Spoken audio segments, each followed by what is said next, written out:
is a real B&H customer story. Fred Smith, fitness instructor and podcaster, started a new business during the pandemic. Hey everybody, how's it going? It's the Daily Shooter, and I'm sure you've all heard about what the ATF has going on right now. It seems like they're on a mission to infringe on our Second Amendment rights. They're going after braces, they've already gone after bump stocks, and they're also going after 80%. So, with everything that's going on with the ATF right now, the likelihood of getting a knock on the door has become a little bit greater, especially since we know that the ATF acquired through Stamps.com the sales records for those people that bought those 80% kits. And so, with that being said, what do you do if the ATF shows up at your door? This channel is proud to be supported by the Firearms Policy Coalition. Make sure you check that link in the description box, become a member, and donate when you can, because they're the ones that are going to be fighting back against everything we're going to be talking about today.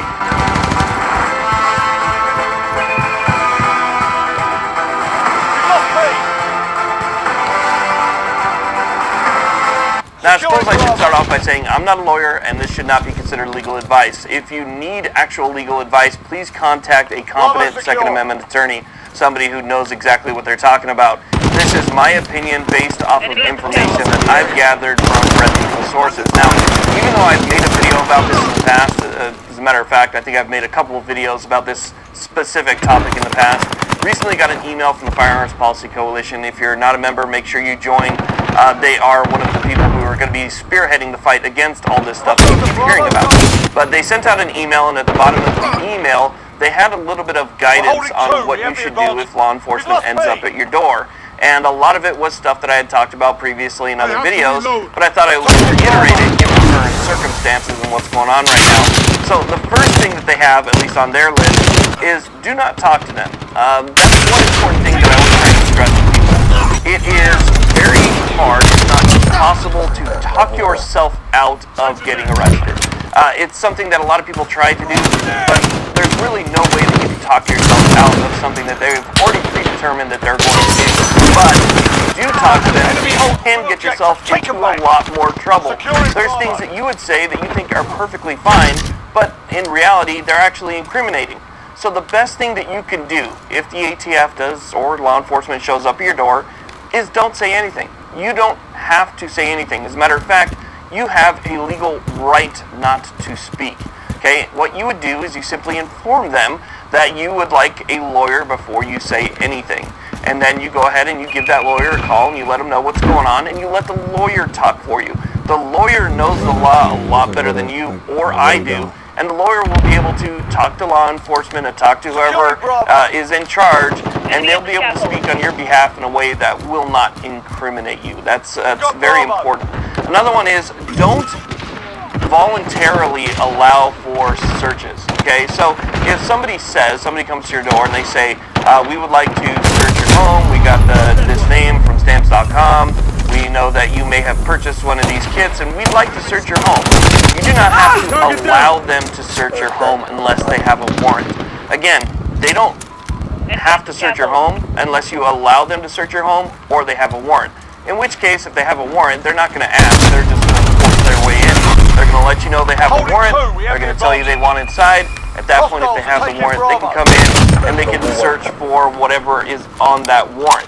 So the thing is, don't consent to searches.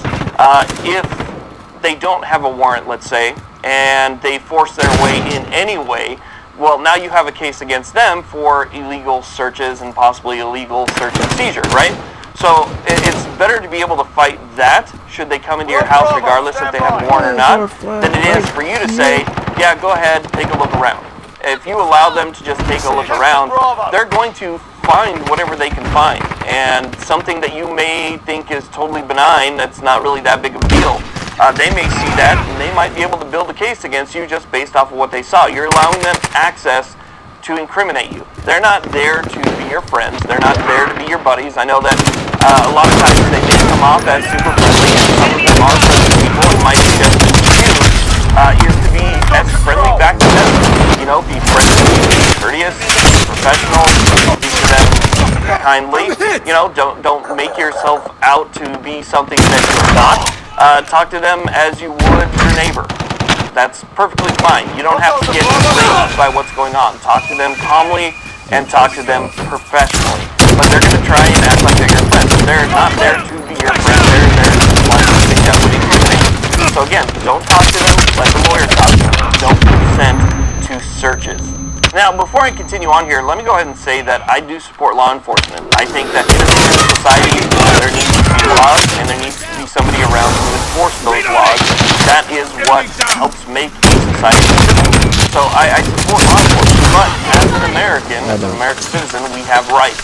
And it's important that we make sure that law enforcement doesn't exceed their authority and infringe on those rights. And so that's kind of where this video comes in. Because one of those things where we need to make sure that should we have an interaction with law enforcement, that interaction goes correctly, and that somebody doesn't say something stupid that gets you in trouble, and law enforcement doesn't overstep their boundaries, which does happen quite often. So while I support law enforcement, and I support civil society with laws, it's important to know your rights before you continue on to things. Now, another thing is, you don't necessarily have to open the door if they don't have a warrant. That's also another important thing, because let's say, for instance, you have something in there that looks like it could be suspicious, right? You don't want to open your door and allow them access to see inside your house and maybe even give them enough for probable cause to be able to come into your house. So if you feel the need, you can talk to them through the door. They just need to communicate with you. And if you communicate through the door and tell them that you'll talk to them when there's a lawyer present, then that's all there is to it. You don't have to open the door, and you don't have to let them step inside to talk to you. And another thing is, you don't have to come outside to talk to them in front of your door either. So you don't have to leave your dwelling to communicate with them. Whether you're communicating with them face to face, or if you're communicating with them through the door, you can communicate the fact that you want a lawyer present. Again, this is if they don't have a warrant or a legal reason to enter your house. There's other things other than a warrant that would allow somebody to simply come into your house. For instance, if you are an FFL, if you have certain holdings and things like that that will allow people to come through and do warrantless searches, then there's other things on the books that will allow them to do that. But if they do not have those reasons to enter your home, you don't have to go out on the front porch. You don't have to talk to them by opening the door. Talk to them through the door and let them know. Exactly, but you as a... Now, another thing I want to mention real quick, and again, I'm not a lawyer. This is not legal advice. This is just based on my opinion and things that I've learned over the years. But in California, one of the things that we did in order to kind of get around things or make sure things were in compliance, just in case somebody happened to show up maybe with a warrant and decided to look around, is we would separate the upper from the lower. So if you're somebody right now who currently has something that has a brace lower on it, all you have to do is simply separate the upper from the lower. Because if that brace lower had a 16-inch upper on it, it wouldn't matter if it was a brace or if it was a stock, because a 16-inch barrel with that particular overall length, it could have stock or brace, it wouldn't matter. It wouldn't classify it under the NFA. Same goes with something that does not currently have an upper on it. I think that intent matters, and if you're intending to put a full-length upper on it, then you can simply say this is, it's not going to be for that, this is for something else, and they can't necessarily prove it because it's not connected to anything. So I know that one of the ways that we would get around things is we would simply take the upper and the lower apart. So if you're somebody that's worried that, you might end up being searched, that's one thing that you could do right there, simply take it off, whatever. Basically by the ATF doing this and the ATF saying, hey, we're going to go ahead and we're going to classify these as, falling under the NFA, and then at the same time we're going to go ahead and remove the $200 tax stamp for those people that own these things prior. Basically what they're trying to do here, and don't fool you, is create a de facto registry. By doing, by eliminating the taxes associated with it, they're hoping that more people would be inclined to then register those things however they want. If it's registered on the NFA, you don't have to use the brace to have stock on it. But what they're doing is they're trying to get as many people as possible to register it as an NFA item, in which case all your information is going to be going over there. And again, it's registered. And if it's registered, then they can figure out who has what. It's a great way for them to be able to get and recruit as many people as possible to register as many people as low as possible. So they're looking at just a massive registry. And I think that that's probably the game plan here. I remember when the whole Polymer 80 thing happened, in my first video, the morning after that happened with the raid on Polymer 80. I said, I think this is a fishing expedition. One of my main thoughts was, it's not really about Polymer 80, and I said in the video, nobody was arrested, nobody was charged with anything. They just simply went in there and they seized some stuff, and, records and things like that. But I thought it was a fishing expedition for customer records, and sure enough, it was. And so I think what this is now is basically an attempt at creating a de facto registry for racing. That's what I think. So they're trying to get as many people's names, numbers, and addresses as possible, and they're going to push as hard as they can to get it. So anyway, that information that I provided to you guys earlier is kind of based off of an FPC email. So like I said before, if you're not a member of the Firearms Policy Coalition, become a member. These guys are going to be on the front lines fighting back against this stuff. And so donate, when you can as well, because it's very expensive to hire attorneys, it's very expensive to stay in court, it's very expensive to run a nonprofit like that, and to be able to fight all of the fires that are stupid, we're trying to put out. This is dumb, bro. How many times with the shooter first? So, again, go to the description box, become a member, donate when you can. Thank you all very much for watching. I really do appreciate it. Please like, subscribe. Have a great day. They shoot me twice, once or twice, and I am dead. I shoot them 4 times and they're still up. Hate this, man. Every day it's the same thing.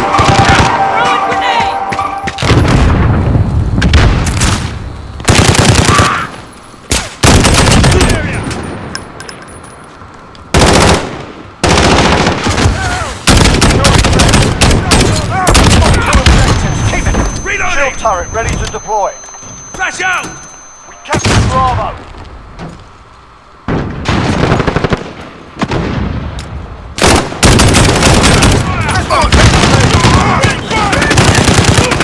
Reload!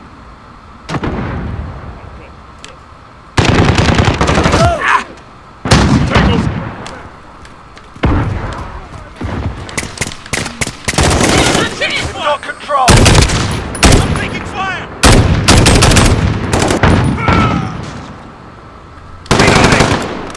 Enemy at the buses. We've got 2 objectives. Lock it down. Need backup at Bravo.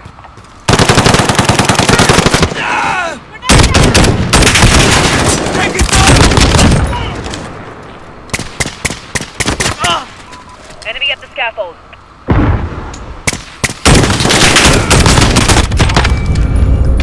Know it.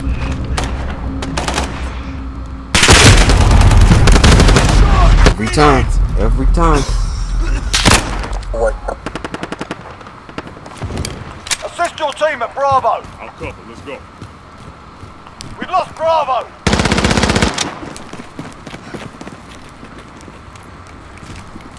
Securing Bravo.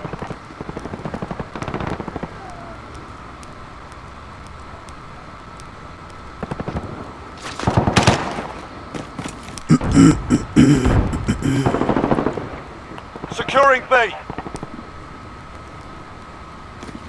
Bravo secure.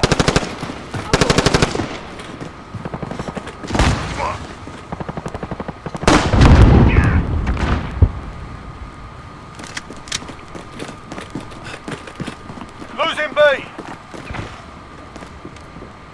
We've lost Bravo.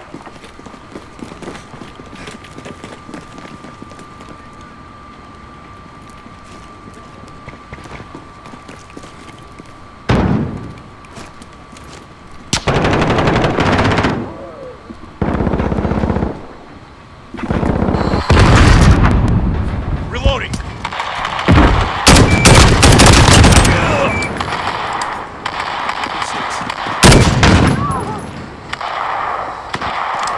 Enemy at the buses.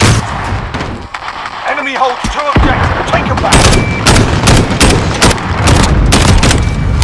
Shield turret ready to deploy. We're taking Bravo.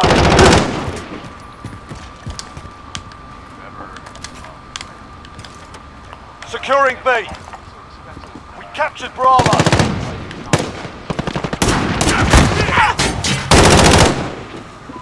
Enemy at the We're in buses. the lead.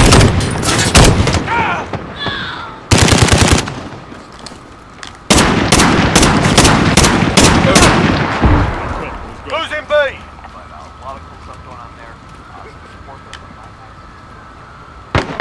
Take your fire.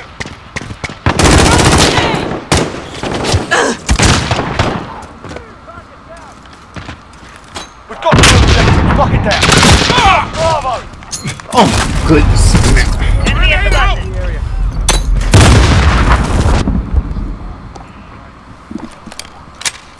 Might be a first, I don't know. You guys actually probably know my videos better than me at this point. Hey guys, I love you guys. Today we're going to compare two rifles. Each other with and I want to do more products where I have, two products in the kind of the same trying to do the same thing. I want to compete against each other in drills. Enemy at the scaffold. So today we are going to compare a military sport against a Gucci'd out civilian style AR-15. So we are going to take these head to head. Which ones are faster, which ones are better, and that type of thing. And then we're going to kind of take all the information that we know, and we're going to talk about these two rifles and about the differences and why they're set up the way they're set up, and the pluses and minuses of both. So, with all of that being said, let's talk a little bit about the setup of this rifle here. Now, the military import, first off, I know when I'm picking this up that people are going to start screaming that they were not issued a setup like this. I never was issued a Comp M4S. That's ridiculous. I was issued a cause. It'll turn into a memory contest. Guys say, yeah, well, I was issued a and they can be like, oh, I was issued iron sights, but then nobody really cares. Chesty Puller is going to rise out of the grave. He's just going to scream over. He's tired of us. So it doesn't matter too much, but Hard day, lads. Clean yourself this is kind of in the realm of a Block 1.5 setup. So let's talk about it. First off, the upper is military. It is a M4 military. Everything's government spec, all that. There's no tomfoolery there. Right here we have a PEC-15. On the side we have an Insight Light. We have a nice little CAC broom handle grip there on the bottom. Just an instant classic. We have our pressure pad for our light and for our PEC-15. Moving back from there, CAC rail of course. Moving back from there, we have a Aimpoint Comp M4S. I know some of you were not issued these or did not use these in the military, but they are widely used. You have a ScalarWorks mount. That is kind of my preference. I understand the ScalarWorks mounts aren't so much used yet. Moving back from there, we have an MA Tech rear sight. We have a Colt charging handle. We have a B5 system SOP mod stock. All this is good. The sling is a Way of the Gun sling from Frank Proctor, who is a really cool dude. Highly recommend that you watch his stuff. Moving down to the lower. Lower is all mil-spec parts. It is an Aero Precision lower. Obviously, the military is not using Aero Precision lowers. They are using FN or Colt, so that could be a problem for some people. The selector switch is, again, another kind of fashion faux pas here. It is a Radian Raptor. I do have it set to the 90-degree throw. That way it's pretty close to what you see with the mil-spec. Only difference being that it's just really well made. Grip is, of course, sanded down. I always sand down my grips on I hate the rotator here, so I sand that down, that little nub right there. The finger, it always catches me. So that is this setup. Moving over to the Gucci AR-15.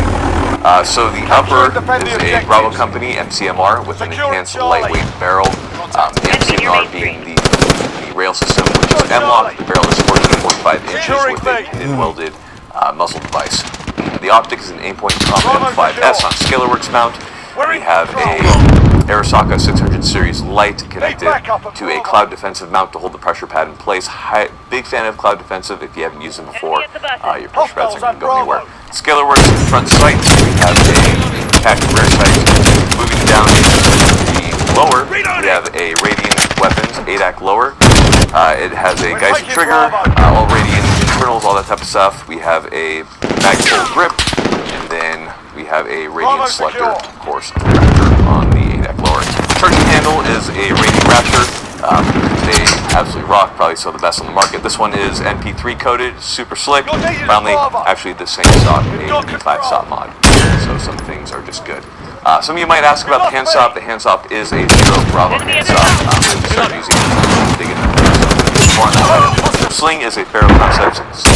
So I understand that when it comes to the military M4s, you're like, oh, it's nowhere close to it. That sucks. Fair enough. But the gas system, the upper is all military, and the lower is pretty freaking close, so deal with it. So, let's do a direct comparison here. We're taking...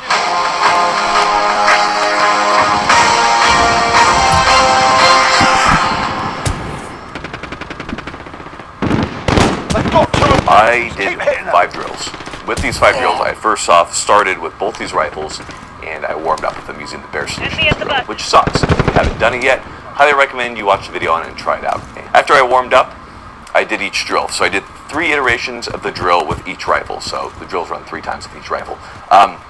There's a problem with that. Obviously, the more I run the drill, the better I'm going to get at the drill. It's just the way it goes. So what I did was I'd start with one rifle, run the 3, and then go to the other rifle, run the 3, and then on the next drill, I would use the opposite rifle. That way, each rifle was kind of getting used first on a drill. That way, that we can kind of see, make sure that I wasn't just getting really proficient with the drill and then running to the next rifle and just crushing that drill.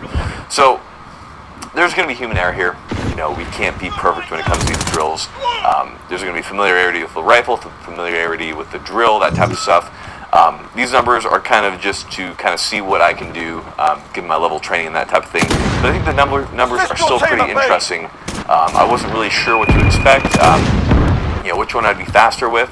So without further ado, let's talk about the first drill that I did. So the first drill that I did is a classic from Viking Tactics. Kyle Lamb came up with it. It's the 2-2-2 drill.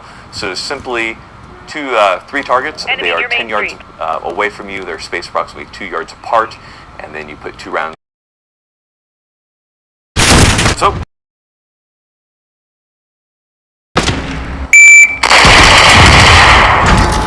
So I ran that drill. I did it in 1.68. Really good time. I next ran the drill with the Gucci AR. And I ran that drill in 1.39. So there is definitely a difference. I was definitely faster with the civilian AR. And of course I ran the drill with the civilian AR last. So there's a possibility also that I was super warmed up, and that's why I was getting so much faster. But in reality, the civilian AR was actually much easier to control. Had much better ergonomics, and the recoil impulse was much lighter on the civilian laid out AR. So because of that, it was easier to keep my dot on target as I transitioned through. That allowed me to speed up my trigger control and trigger speed and that type of stuff. And I was able to put the rounds in faster. So that was a 2-2-2 drill. Next drill that we did was a basic Mozambique. So Mozambique drill is simply to the chest, one to the head. It's a very classic drill, military application, maybe not so much, but still fun to do because it works your cadence as you're working from chest to head. So I started off with the Gucci'd out civilian AR. So ran that drill. 0.73, did it in 0.73 seconds. Okay, great. I did that 3 times, hovered around 0.73 seconds, moved over to the military M4. Military M4. Okay, ran it in 0.76 seconds. So there is very little difference between these 2 rifles. Next drill that I ran was a simple barricade drill. So I worked off a cement barricade. So what this worked was moving the rifle around, doing that type of stuff. Due to the setups, I figured that there would be a pretty big time difference. So it was simply 2 from on the left, 2 on top, and then 2 spots right. So there's a lot of movement, a lot of kneeling, that type of thing. Easiest to see it. So we started with the military M4. Reloading!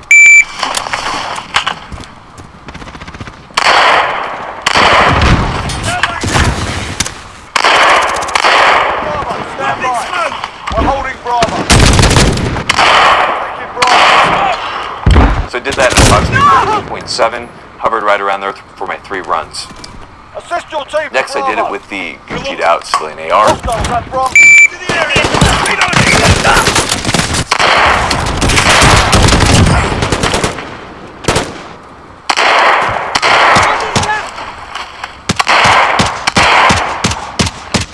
I did that in about 11.93 seconds. It was slightly easier to maneuver this due to the weight.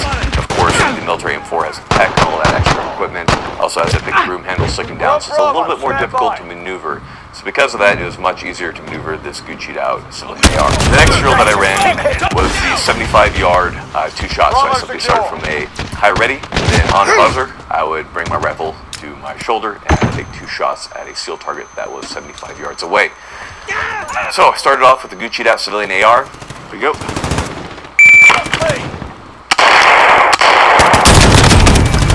Got a chopper on Okay, station. did that in about 2 seconds flat. I was pretty consistent with that. Next thing I did it with was military M4.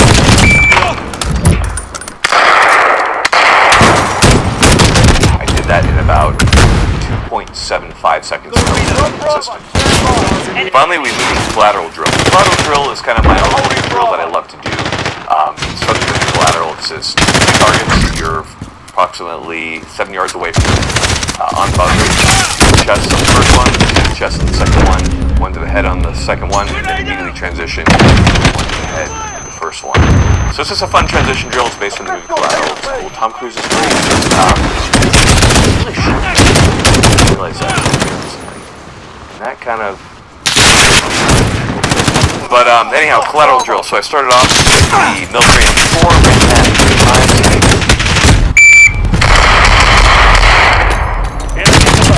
Averaged out around 1.78 seconds. Then moved over to the glitched out AR. And ran that 3 times. Did it in about 1.6 seconds. So, with all these drills, I was undoubtedly faster with the Gucci'd out civilian AR. But enemies halfway there, step it up. I was really close for almost all the drill times with the military M4. They weren't a whole lot different. Now, I will say this. It was a lot easier with the Gucci'd out civilian AR, and that was due to recoil impulse and ergonomics and that type of thing. So let's kind of delve into this. Let's delve into the difference between these 2 setups and why one felt a lot easier to do all these drills with versus kind of the old military M4. So first off, one of the big things is going to be gas. So these rifles are running different gases. Military M4 is a carbine gas system. Now what's good about the carbine length gas system is that you have a crap ton of dwell time. So what is dwell time? Dwell time is the amount of time, basically, that you have gas getting that gas pushing back through the system, on the system, and allowing it to recoil forcefully. So as long as that barrel's kind of plugged in the end here, it's keeping all that gas pumping, it's keeping that gas pressure high. So carbine length gas systems are great, especially on 16 like a 14.5 or 14.16, because of all of that dwell time that you have. So very reliable. Now at the same time, you also have a little bit over gas. So because of that, you run into some problems such as more perceived recoil, and of course it's going to wear parts a little bit quicker than basically less over gas. Now let's compare that to something like the mid-length gas system on the PCM. So mid-length gas systems are perhaps one of the best compromises that have been made. They don't have quite as much dwell time as the carbine length, but they still have more than enough to make sure that the system runs reliably. So with any type of good brass ammo that's loaded to NATO specs and all that type of thing, you're going to have more than enough gas to properly system the system. I haven't seen mid-length be any less reliable than a carbine length. So I understand the kind of concept of carbine length, why they run that in the military, but at the same time, mid-length is incredibly reliable, and I've seen no detriment to it in a variety of conditions. So because of that, the felt recoil, this is one of many reasons, the felt recoil with the BCM was significantly less because the gas system was very well balanced. So that allowed me to run the gun a little bit faster because I wasn't needing as much jump. And now I know, here we go. People are going to come in there and be like, wow, if you think the 5.56 jumps and recoils, I get it. All right, we get it, man. But if we can have a rifle that recoils less and is easier to keep on target, why wouldn't we? So let's not argue that point. Okay, so we talked a little bit about the gas system. Let's talk about the handguard. So the handguard on the M4 is the that means it makes contact with the sight post, which is attached to the barrel. This disallows the barrel from flexing as the slug is traveling down the barrel. Because of that, you have a little bit of decreased accuracy. Now, some people think that the difference between free-floated and non-free-floated is like huge, and it's definitely there. There's no doubt that a free-floated handguard is awesome, but don't get out of control on this. So it is non-free-floated, and then obviously it's a little bit fatter, and it's a lot shorter, right? So they always win no matter what. Does not extend past the front sight post, so that leaves a lot of barrel exposed. How many times I hit him?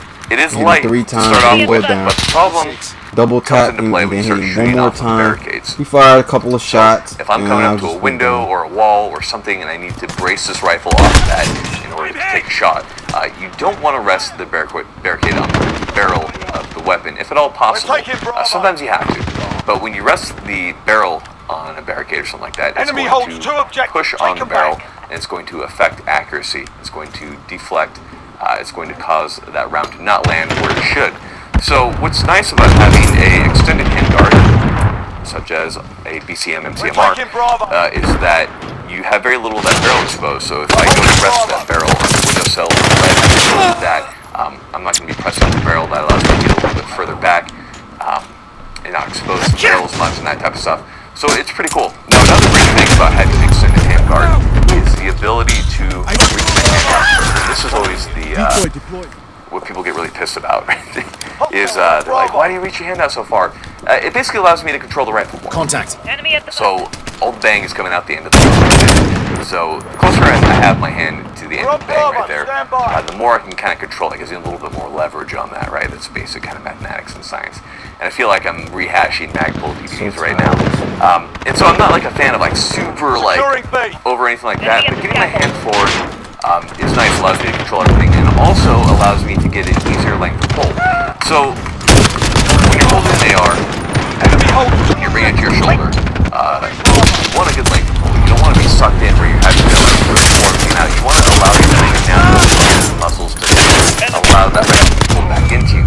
So with hand grip further out, that allows me to not pull the stock quite as further out to get a good length of pull for myself. So right there feels perfect for me, about 2 clicks out. Now I know Frank Proctor's going to run in here and be like, you should do it all the way out. And I get it. Frank Proctor, you're an enormous man though. You're very tall. At least I think so. But length of pull matters. So on an M4, because the handguard is so short, getting it out pretty far is not very far at all. So because of that, to get a good length of pull, I have to pop the stock all the way out on the M4. Now what that actually does is it overall makes the length of it just a tad longer than the civilian when I have that pulled out for the proper length of pull. So that is another reason that I like handguards to extend out a little bit further. Now, of course, there are other military forces that also go out free float and that type of thing. So this isn't to say that the military has really figured this out, but I just want to point out in this particular military styled M4 that it is a definite problem when it comes to length of pull. Okay, next thing is going to be barrel profile. So barrel profile is underneath that handguard that you have. How much metal is it? How thick is that barrel? You know, is it thick all the way to the end, or is it taper, or was it? So a lot of military reports you have a SOCOM profile barrel, which works in certain applications, like mounting in like an empty boat or something like that, but might not be the most advantageous to a shooter. So GCM uses like the enhanced lightweight profile, and some certain other profiles use like the Hansen profile and that type of thing where it tapers down. The point is that barrels weigh a lot. They encompass most of the weight out front of the rifle. So a good barrel profile that has a good balance of thickness of the barrel to tapering to ensure that it's not too heavy is going to be important. And that's where the civilian AR really can shine, because they have a great barrel profile, and because of that, it's a lighter weight out front. It allows me to drive the rifle. Now, I hit him lighter weight barrel, ass. it's not going to be able I to hit him tolerate twice with a quite as much 7.62. under extreme He sustained would have fire. 9mm and he wins. It's kind of another topic for another day. So next is going to be lower receivers. When it comes to lower receivers, there have been some really cool advancements made in lower receivers since the M16 was first conceived. So we have like the Radian ADAC lower, which allows you to lock the bolt back off the mag release. So when you're trying to clear malfunction, that's just one less step that you have. So it's these cool things like that that are innovative and kind of have pushed the platform further. Further, there are some really awesome triggers. Now, on this civilian rifle, I'm using a Geissy trigger. Geissy triggers are my favorite triggers, bar none, because they use full power springs. So there have been huge advances in triggers, and a good trigger can make all the difference when it comes to making long shots, close shots, that type of thing. So they are bounds and leaps superior to military mil-spec triggers and that type of thing. Now, you can get really good at mil-spec triggers. Look at guys like Mil-Spec Mojo on Instagram. He almost exclusively runs mil-spec triggers, and the guy is a complete beast. So there's no doubt. But again, if I can have a product that makes it easier to shoot and can still function just as reliably, why wouldn't I take that advantage? So that's kind of my point here. Finally, charging handles. There's no doubt that the Colt charging handle works, but for one-handed manipulation, the Radian is my personal favorite. I think that they are the best charging handles on the market. They're slick, they're easy to grab onto, they work really well. If you don't like the larger wings on the Radian Raptors, they have the Radian SLs, which are smaller. I call them the Small Raptor, SMOL, but that is not their official name, but I'm trying to change it. Finally, we have optics and mounts. So in this case, we weren't so much comparing mounts, but when it comes to optics, there are, of course, miniaturized optics that are just as reliable as the larger optics that were used. So the Aimpoint Comp M4S is an excellent optic, massive battery life, it rocks, I get it. But then you have other optics that are miniaturized, like the Aimpoint T2, the Aimpoint Comp M5, that do just as well, that have battery lives that are just as large and are just as reliable, or more reliable, and are smaller, way less, and that type of thing. And of course, military mounts are typically a little bit heavier. Now you have some really excellent mounts, like the ones from Scalar Works, that are just very well made, very lightweight, very robust. Capture and defend So there have been forward changes operating there. positions. Between these two rifles, you notice that I'm running a Capture fixed Charlie. front sight post. So This your on team, the I bet. Gucci AR, I am running Taking a control. Scalar Works front sight post. I just like them as a reference point when I'm shooting fast. I'm looking through the optic, kind of helps me keep on target. And of course, on the military M4, it has a fixed front sight post. The difference being between these two is that the front sight post here disallows the system from being free-floated, which can affect accuracy, like we talked about earlier. Versus the civilian, where I have this mounted to the rail, it is still a free-floating handguard. So that's the difference between the two. But ultimately, yeah, the civilian G.AR is a smoother recoil impulse, it's easier to keep on target, all that good stuff. But even with all that, I still was pretty dang close on my times with the military M4, and that's because I trained. Training is what matters. A really nice rifle is really nice, but if you're not shooting a lot of rounds, if you're not practicing, if you're not dry firing, if you're not actually getting in there and taking that time to really push yourself, you know, you're not going to be good. So I hope that this video illustrates this idea.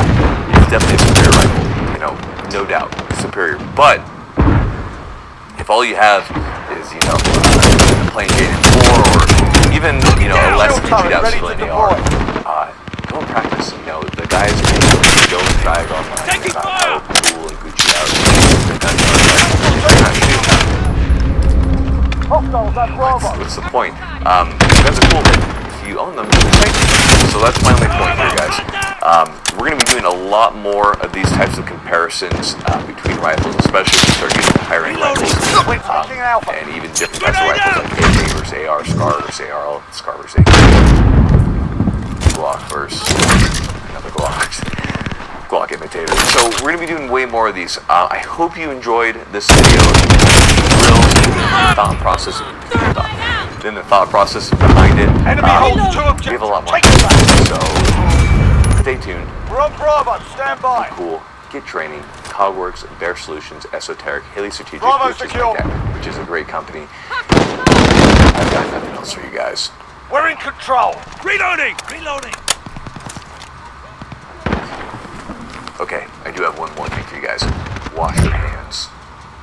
Dear God, wash your hands, please. Wash your hands. If there's anything that's going to keep you alive longer, it's washing your hands. We can prevent, literally stop it, maybe, if we wash our hands. So please do it. And if you stayed here long enough, guys, Holding two. you're going to hit for my Ultra fans, and that is from Big Daddy Unlimited. Advertisements like Khalid Noir and other guys and that type of thing. I get it. You probably heard it quite a bit, but with these optics and other things you buy, you're not going to find a lot of them. And here's the thing, I understand that Big Daddy Unlimited is like a subscription service, all that kind of thing. It doesn't really cost that much. Plus, you guys can cancel Netflix. First off, what has Netflix ever done for you? So get in there, check out Big Daddy Unlimited. If I need to buy optic, I typically go through them because I find the lowest prices through them, just straight up being honest with you guys. But yeah, obviously you can buy used, you can get cheaper sometimes, but for the most part, you won't see optics quite as cheap. For a while, they had Trigon RMRs at like an outrageous price, like super low. I can't even remember. I think it was like below 300. It was like insanity. So get in there if you're looking for optics and that type of stuff, and check them out. They're a pretty cool little service there, and that is literally the end of the video. You have stuck to the very end. Therefore, you Ultra fans. If you've gotten this far, comment with Ultra fan. I don't know. Do something. Love you guys. Take care. You're needing a feed. That Bravo.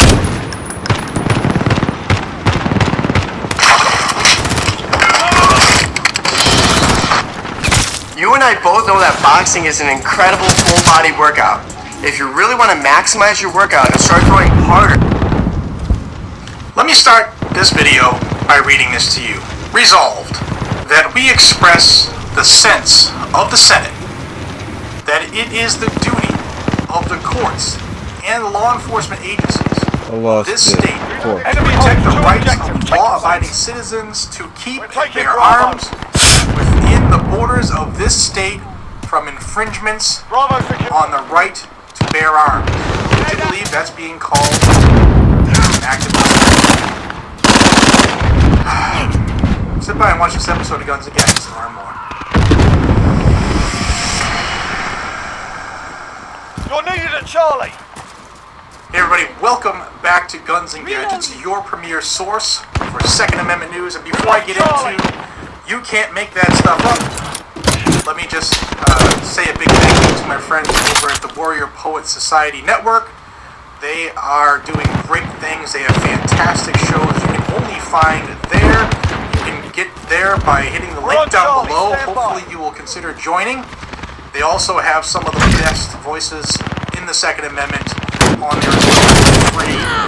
So check them out. It's the Warrior Poet Society Network. And again, a big thank you to you guys and gals. Enemy holds 2 objectives. Take them back. And, thanks for being so kind to me. So let's go to the state of Michigan. Yeah, Michigan. There was a Senate resolution number 22, and I've read it. It's 4 pages long, and it's basically a Second Amendment sanctuary type resolution for the state, and it made its way through the Senate and was voted on right down party lines, 20 to 50. Now it was submitted by State Senator Lana Theis. Jump out of a window. Her quote Did he is that really just jump out of a window? The Second Amendment by stating that the state Senate would oppose federal laws that would infringe on the right to bear arms. Hostile.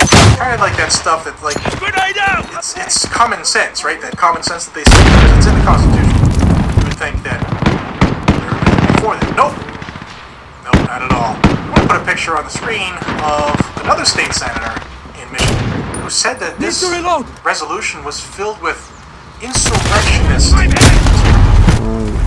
Yeah. So on the screen is state senator in Michigan. You can't leave them alone for a second. You can't. They're like little stupid children. You have to hold their hands through everything. Below, then you have to try to get it back. Especially if you live in Michigan. This is yours. And if my as of controller right now, doesn't there's work, no word if the House is going to take it up. So when the vote on it its way to your state Senate, this is her quote. So many soft snowflakes. This resolution is 4 pages. Support that challenges the laws of this land. It is a resolution that says that if we don't like the laws, it's incredible how fast you'll do anything to protect your guns. Well, no, upholding the laws of the land, change anything, you coward. Doing nothing other than saying, this is your... But, babies. Handle it. She continued, though. The armed people... second floor balcony because it was legal. State capitol and open carry. The law of the land. So in this space up there, as she's pointing up, over with telling us we're money, a day that has gone down in international infamy. Nothing being done to address that. Target down! Well, fool, because it was 100% infamous because you're not that. That's not in there. They were calm, quiet. Correct me, that isn't obviously a Democrat. Tired of these armchair quarterback, anti-gun leftists, communist wannabe infringing on our rights. I'm sick and tired of it, and I know you are too. So here you have a resolution to defend the Constitution of the United States, the Constitution of the citizens. If you want to reach out to Miss Geis, I'll have her contact information down below. To her and tell her that she needs to do a better job of representing the American people. Response from the Democrats in Michigan. It's coming real close, isn't it? We'll see. I guess we'll see what the next things bring. The Second Amendment and the constant fight we have in front of us. Change it, whatever. This is stupid. Sometimes several times a day. This channel the last few days, go back and recheck your feed because they're there. There's been a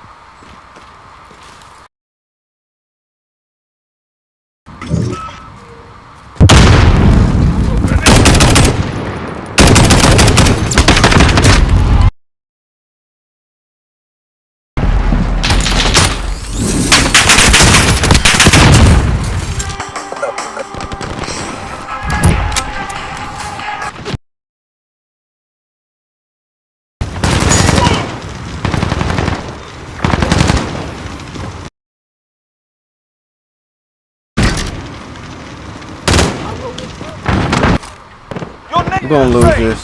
We're gonna lose it. Securing B. Bravo sec.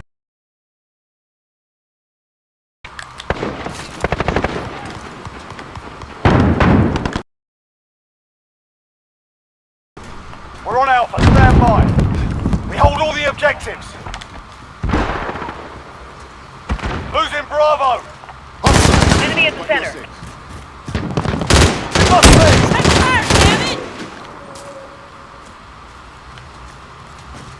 Changing mags.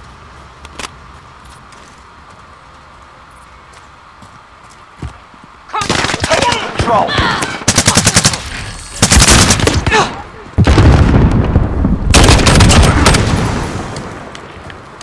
Goodness. Got your 6. Throwing grenade! Shield turret ready to deploy. We've got two Grenade out! objectives. Lock Reloading! it down. Reloading. Securing B.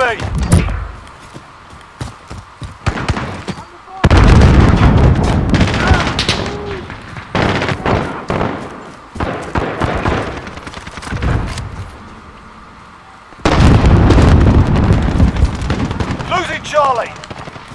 We've lost Charlie.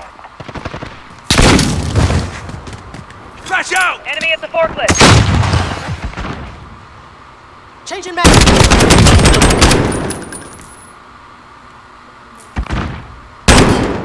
You're needed at Alpha. Securing B. Hostiles in the area. Bravo secure.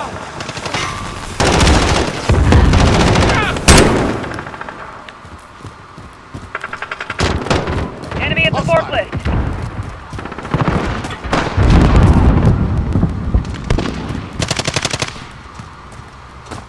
Need backup at Alpha. Okay. Fire! We're on Charlie. Stand by. Throwing grenade! Securing Alpha.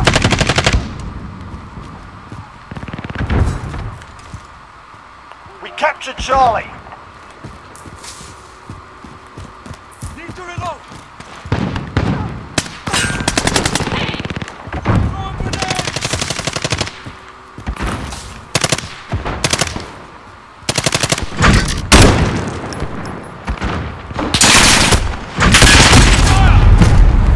They're gonna take it.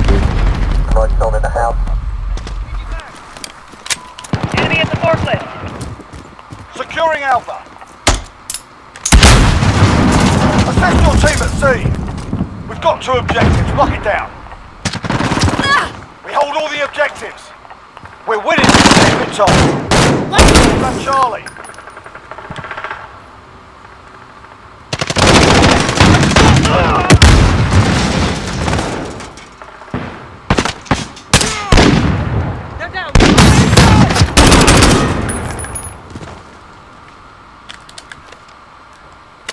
Outstanding. I expect nothing less.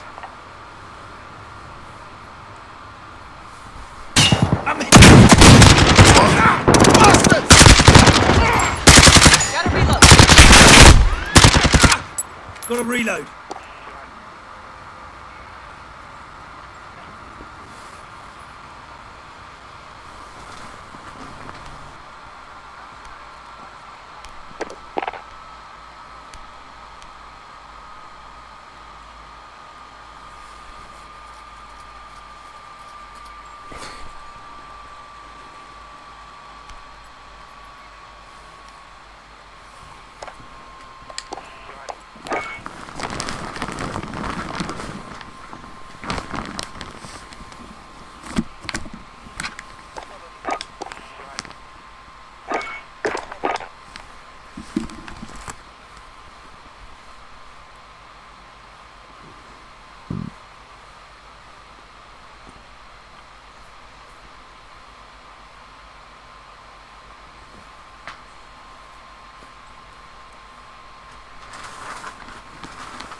Domination.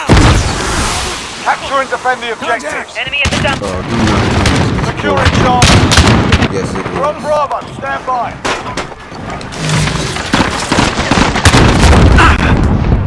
It's over. We're RTB. Move out. I have to reload.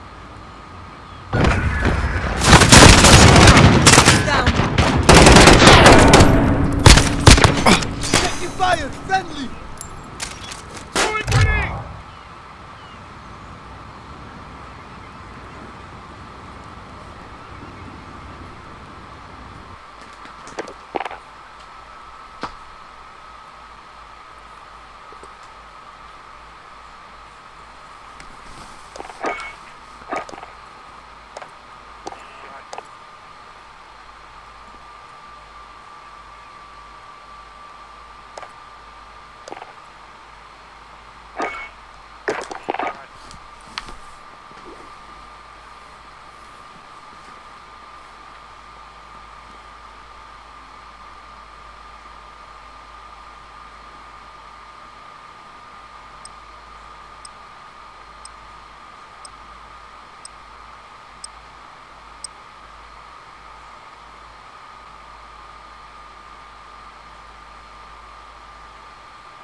Flagging each other. Just flagging. Domination. My name is Jamie Rookshire. Control the objective.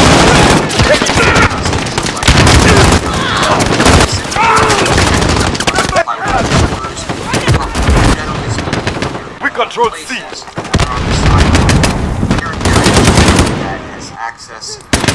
We're taking B.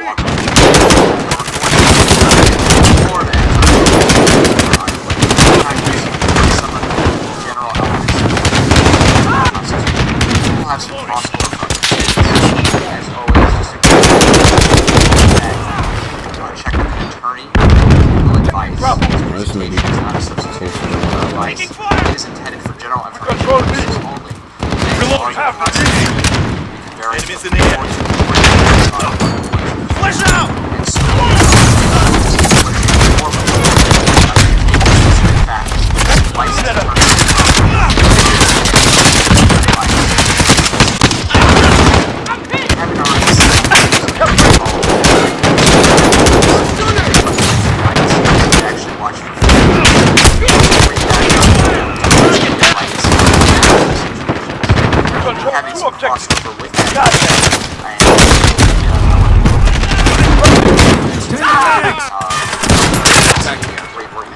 I don't like this, man.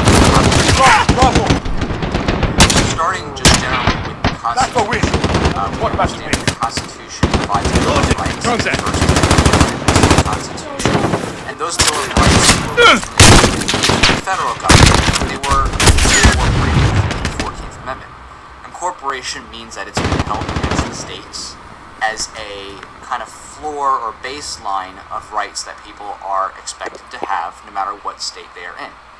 Dealing with police encounters, we're going to be focusing in on the 4th Amendment and the 5th Amendment. And the 4th Amendment provides the right of the people to be secure in the persons, houses, papers, and effects against unreasonable searches and seizures shall not be violated. And we're focusing here on unreasonable searches and seizures. Because when we talk about police encounters, we're talking about whether an officer has caused a seizure to occur by restraining your ability to move, in other words, telling you to stop or possibly arresting you, maybe even touching you or touching your private property, and of course related searches. You know, is an officer going into your pockets? Is an officer looking through your belongings? What constitutes a search? Those types of issues really come up when we look at police encounters. And we're going to be focusing a little bit more on the seizure aspect when we're talking about police coming to talk to you in the public sphere. Talking about the 5th Amendment now, also of importance here is that you shall not be compelled in any criminal case to be a witness against yourself in order to deprive of life, liberty, or property without due process of law. What this has gone to mean, generally speaking, is that an individual does not have to incriminate themselves. In other words, generally speaking, a person doesn't have to speak to police. A person doesn't have to offer up information. There are some certain exceptions that will cover up some upcoming slides. Generally speaking, on the street, you're not required to talk to the person because of what you're talking People love getting Capture and defend the objectives. Securing seas. Got shot. But it's a video game, and you can do whatever you want. You can be as stupid as you like. Generally speaking, Because video game logic. We're on Bravo. Stand by. Enemy at the river. Wait. Information are sufficient in themselves to warrant a man of reasonable caution that an offense has been or is being committed.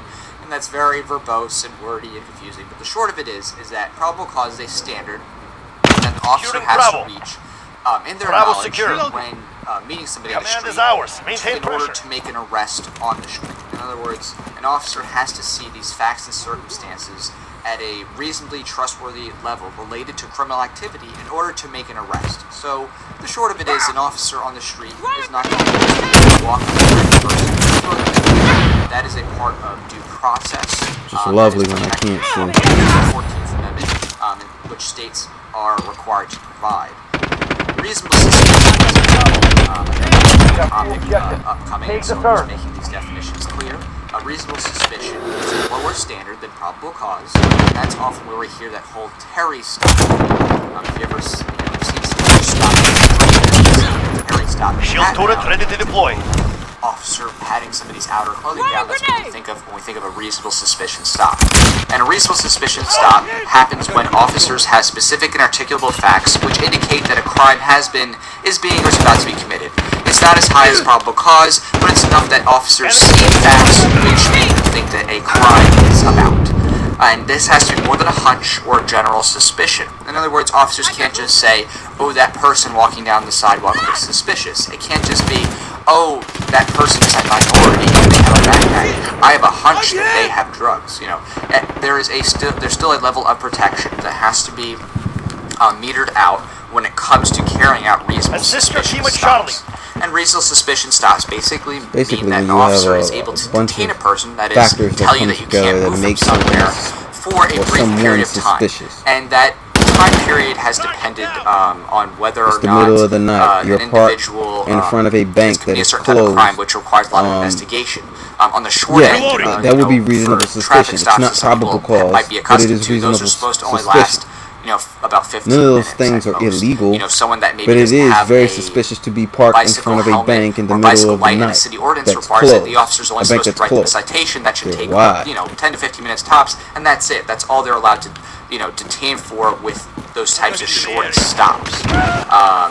And that being said, there are instances where an individual can be held longer, and that is an example of that was a woman who was trafficking drugs in her boobs inside of her intestines, you might say. The officers were able to hold her for hours. And again, that's an unusual case, and typically speaking, people can't really tell long. There has to be a real logical connection as to how long somebody is being detained under reasonable suspicion. And of course, that carries also into writing citations, as I just mentioned.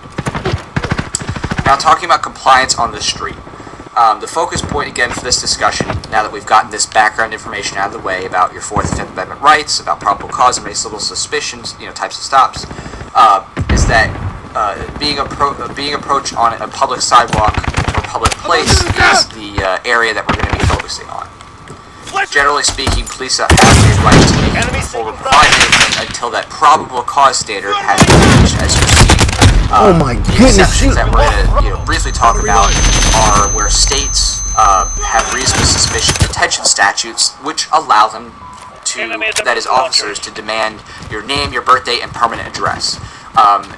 What that really means, it came after a case that stemmed out of Utah, but the Supreme Court approved states allowing an officer who has, again, reached reasonable suspicion for a crime, not just walking up to you randomly on the street saying, show me your ID or your credentials or something like that. They have to already be stopping you for a crime that they have reasonable suspicion about. If they have that, then they can ask those things. Florida is not one of those states. Florida is not a stop and identify state. In addition, just to know, you'll have to check with your local state, but generally speaking, the identification aspect doesn't mean you provide a state ID. You don't have to provide a driver's license, obviously, if you're walking, because you're not driving. So typically, identification just means stating your name, stating your birthday, and stating your permanent address. Of course, these things could potentially be challenged under the 5th Amendment, potentially, saying that, it's incriminating to state your name. But as the case law stands, generally speaking, the Supreme Court has upheld that is okay for them to ask, and then if you don't, you might get a resisting/obstruction charge in states that have not identified. So, with that in mind, a person needs to establish what the officer is thinking or is doing before making a move to be safe. Because it's really important that whenever you're approached by an officer, you understand what the officer is Jumping in the air. Are they looking just to He talk? lands all like Are they actually just trying to stop you and have a reasonable suspicion detention?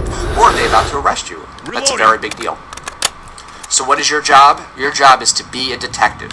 When an officer approaches you, your job is to figure out the circumstances about which they're approaching. We're talking about and of this course, jumping in the air is detective work stupid, determine bro. if it is safe to leave. Because the safest thing to do is to get away from police. This is the reason why I don't play online with other people. Consensual encounters versus Because I don't want to detention deal with stupid stuff like that. But now the computer is Police doing can obviously talk to you on the street.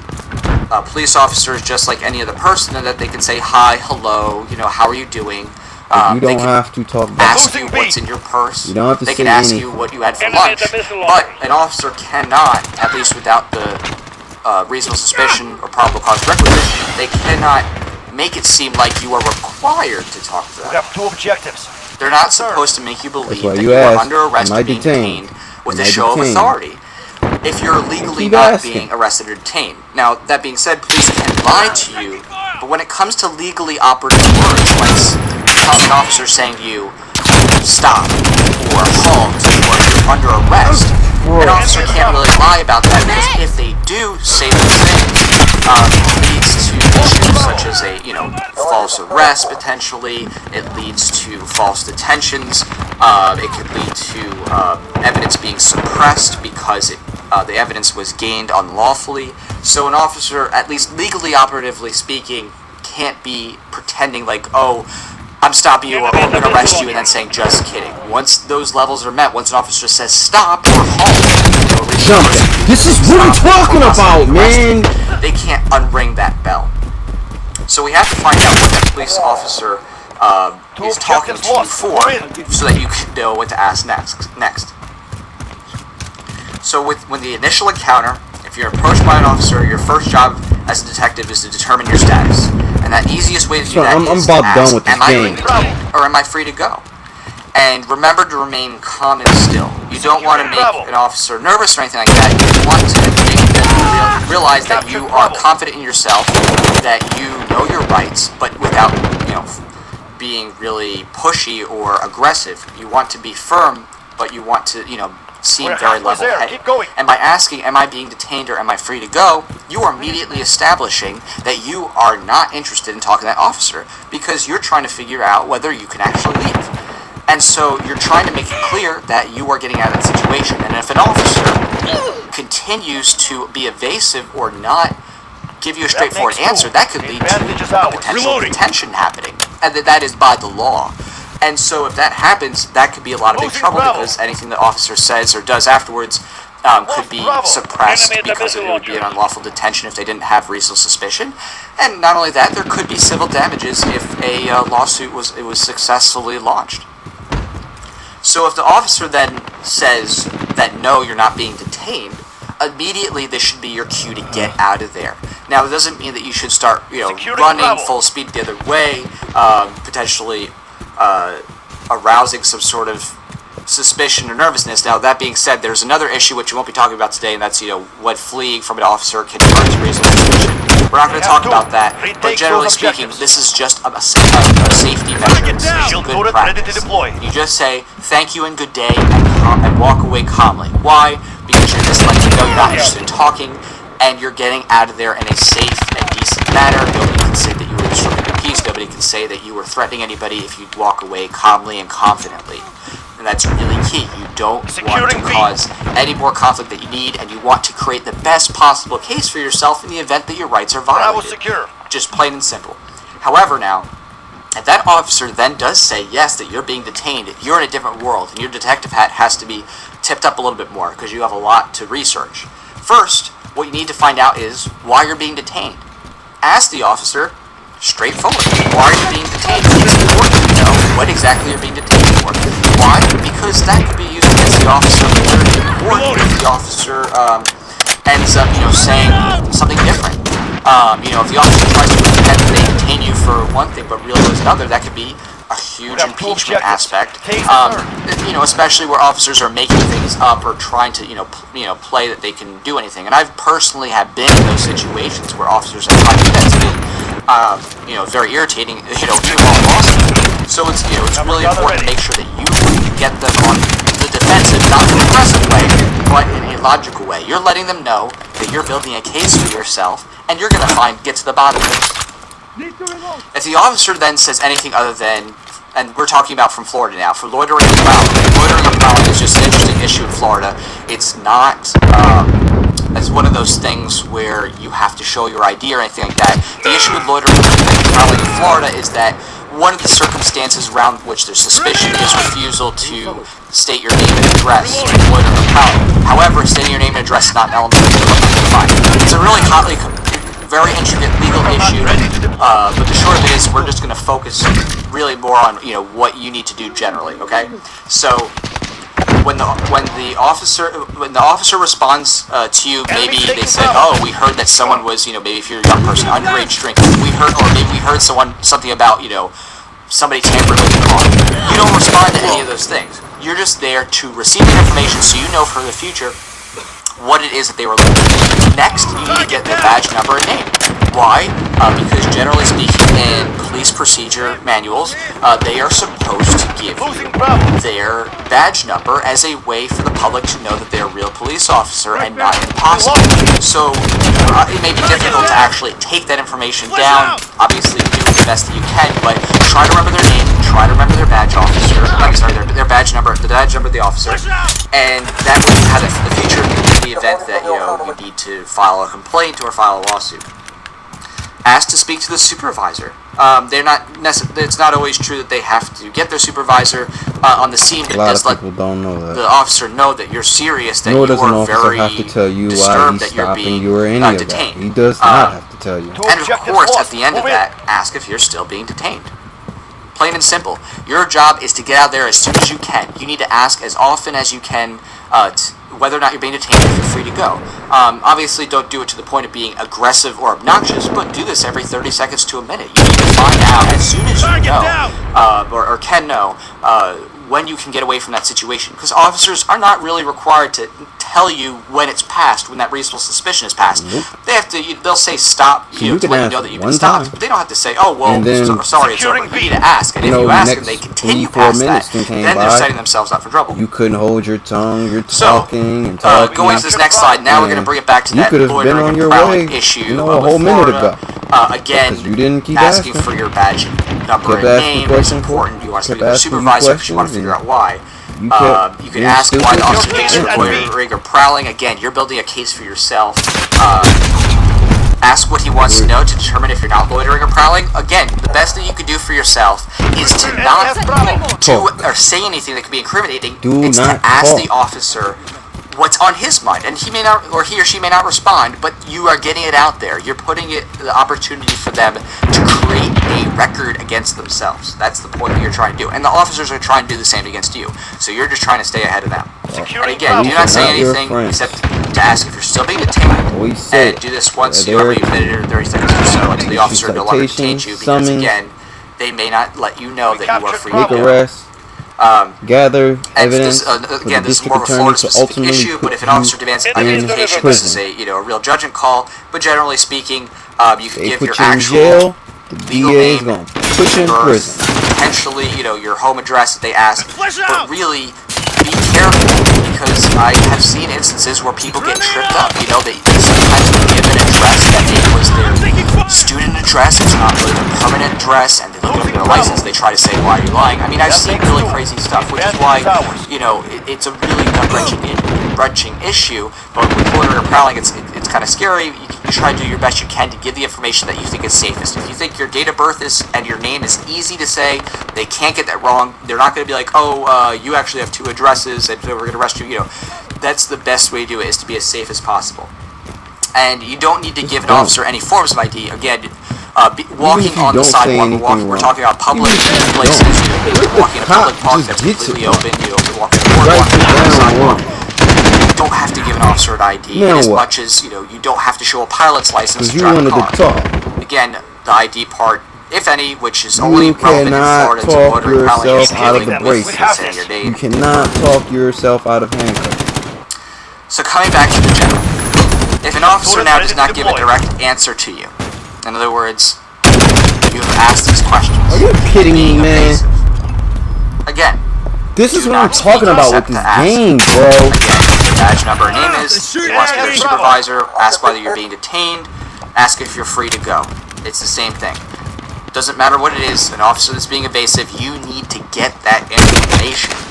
It is so critical that you get out of it. And the biggest one, for safety reasons, is if you're free to go. Of course, it'd be great if you can get the badge number right there and then. You may have to, read it and take note because they're not saying it to you. You might have to try to look at their, little badge in their chest. But your goal is to be safe, and so you want to be able to get out of there as soon as you can. Now that we have that general background, and I know it's been complicated and long so far, but that's why I guess there's lawyers, because there's just a lot of complicated issues to go through. So now we're at that point. You're detained. Maybe the officer has told you their badge number. Maybe he said you're being detained for, someone was suspiciously looking, through someone's car or something like that before. Okay, you're detained. Great. Now what? The officer is standing there and they might be telling you to do something, right? You're wondering, do I have to comply with anything now? Well, an officer, when it comes to just the reasonable suspicion, as we talked before, does not have a right to make you positively do anything, generally speaking. An officer might ask you to sit down on a bench or sit down on a curb, or maybe, imagine you're walking across the street and they stop you, say, "Hey, stop." You might come back to the sidewalk so you're not standing in the middle of the road. Those might be simple ways that an officer could potentially, lawfully and legally command you to move, which might be sitting or standing, or, moving within just a couple of feet. Because the problem is that if an officer asks you to move any farther really away than a very small radius, like in other words, makes you step a couple more steps than where you've been stopped, that could lead to a de facto arrest. If If the officer says, "Oh, we're going to make you hop in the car," even though it's just detention, just reasonable suspicion detention, that can lead to a de facto arrest by the law. So again, your legal obligations here, when you're detained, are pretty much just to remain still, and just be calm, and not go anywhere. No. And of This course, is definitely with too that, close. you want to just be as reasonable and level-headed as possible, and know that you're going to get through this. Don't be jittery, don't be fidgety all over the place. You don't want to add any suspicion that you really want to be able to get out of there.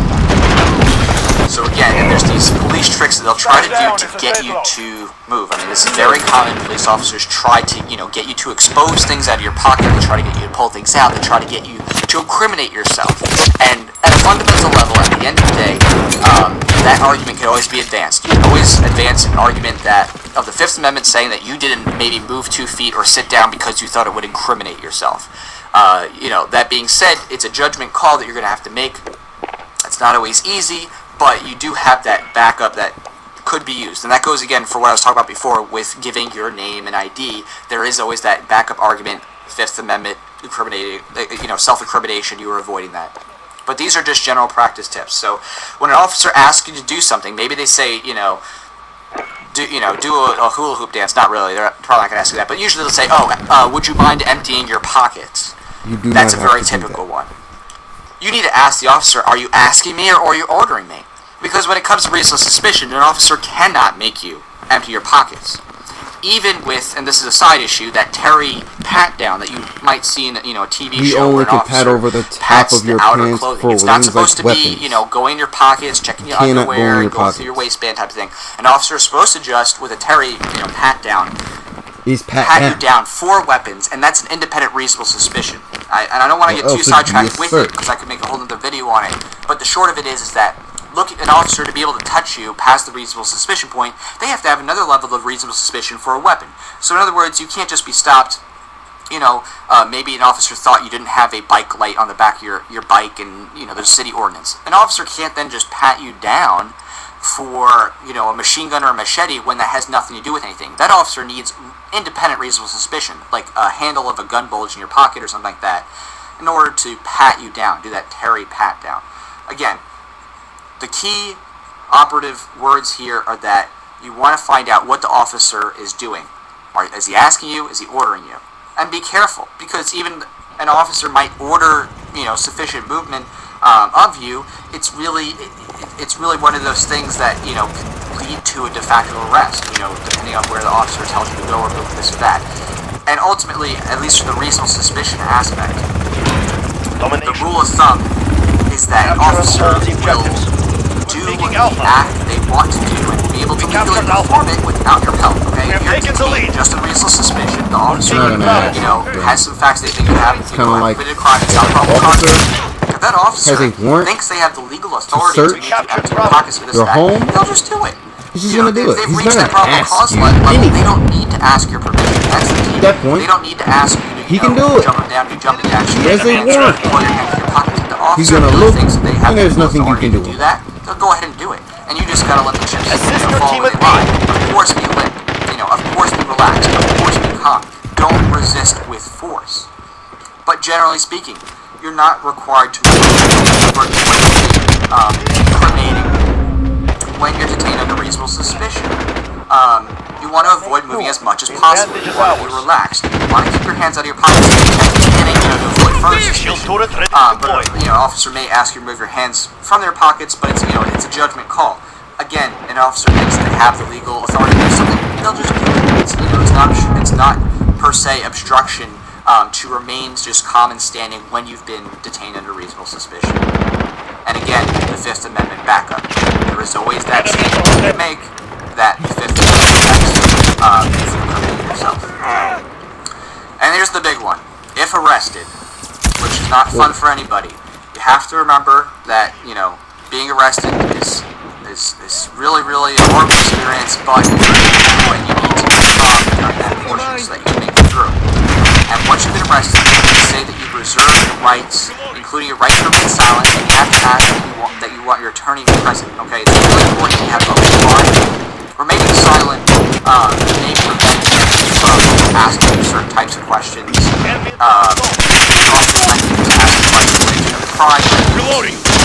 No. You're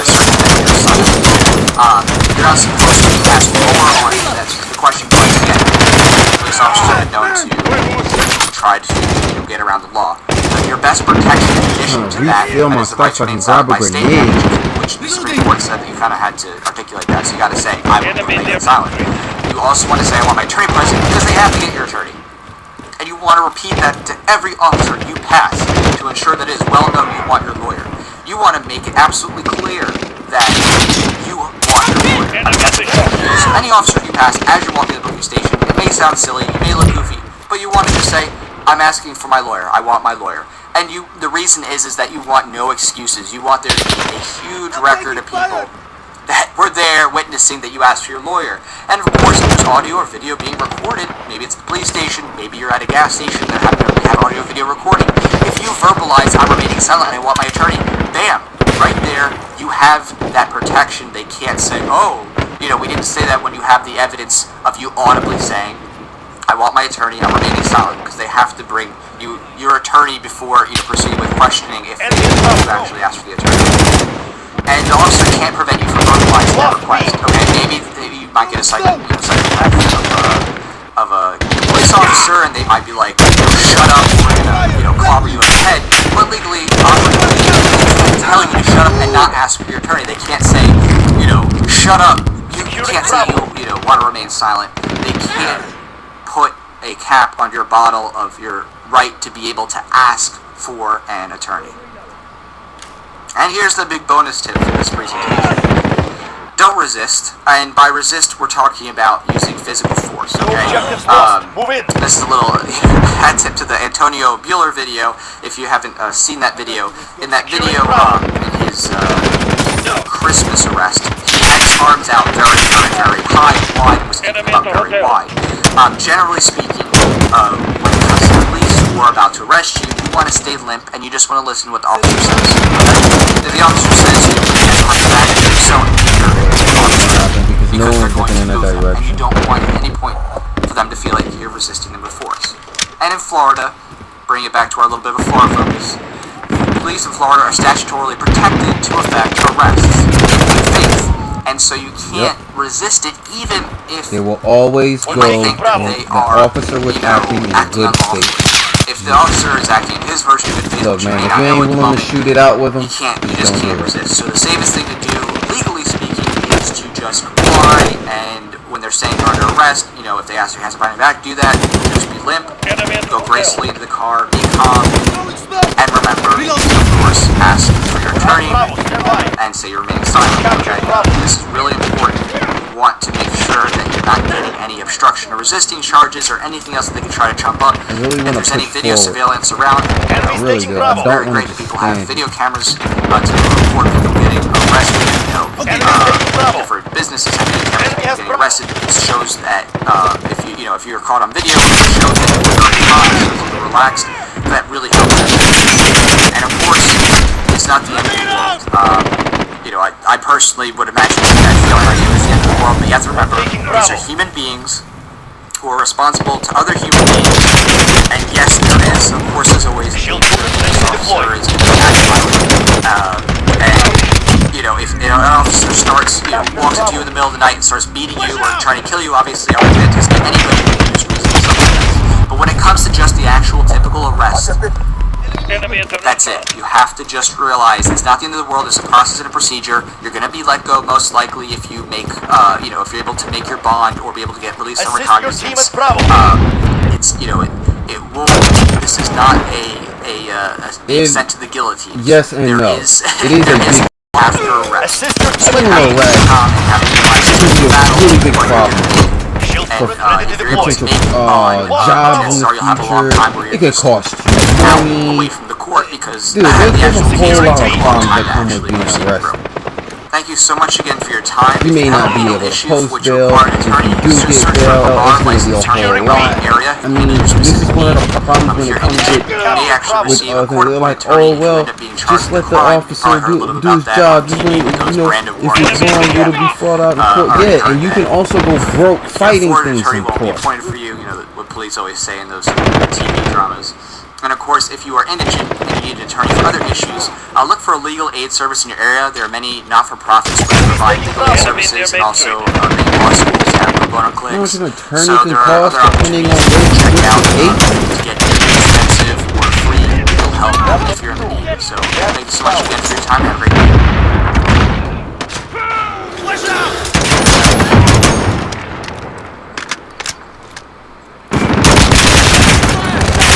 Good afternoon. My name is Ilya Shapiro. I'm the director of the Robert A. Levy Center for Constitutional Studies here at Cato, and I'm delighted to present here a forum about a unique, innovative project in American constitutional law. An introduction to constitutional law. We're halfway there. Keep going. Name of the book. Teach you. Enemy at the hotel.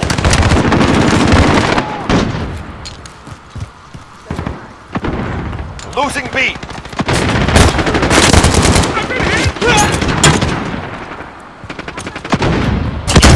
Target down. We lost Bravo.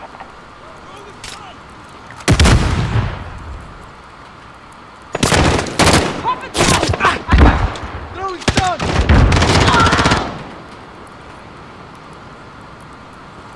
We're taking Bravo.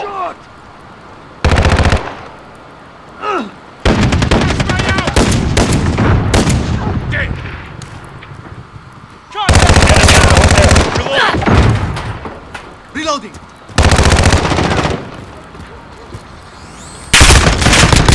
Securing Bravo. 2 objectives lost. Move in.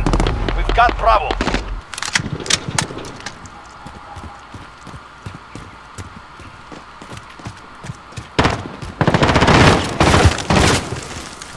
Need backup at Bravo. Enemy has Bravo.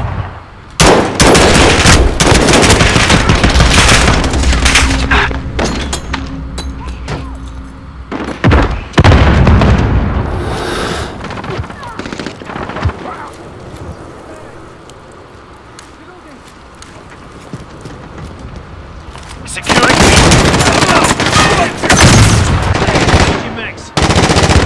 Securing B.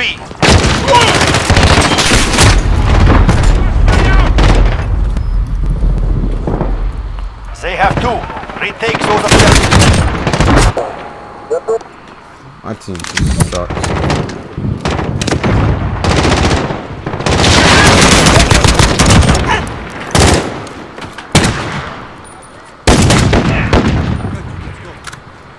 Setting a mine! Reloading!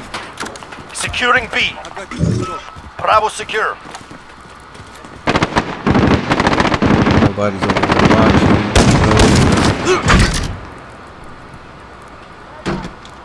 Oh my goodness. You're needed at B.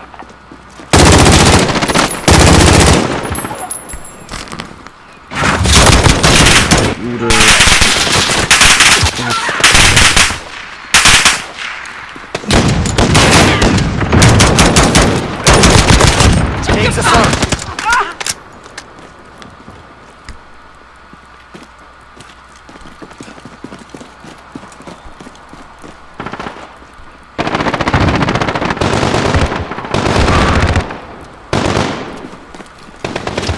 It's still working.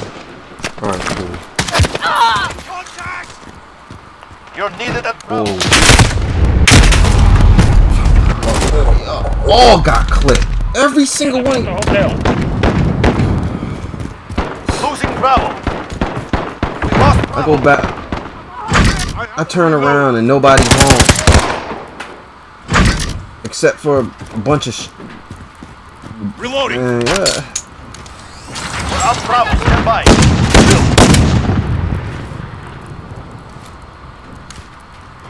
Gotta reload.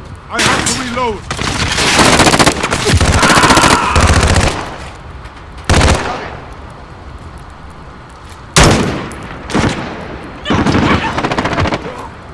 Two objectives lost. Move in. We're taking Bravo.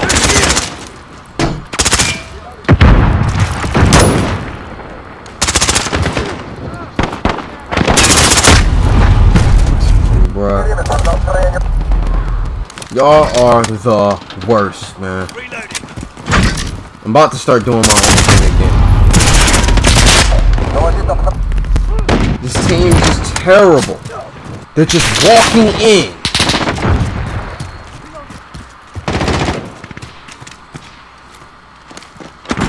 Securing Bravo.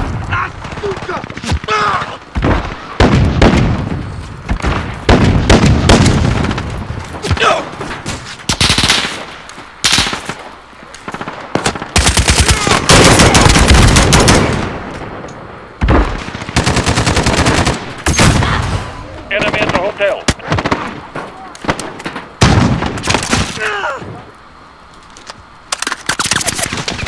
Securing Bravo. Bravo secure.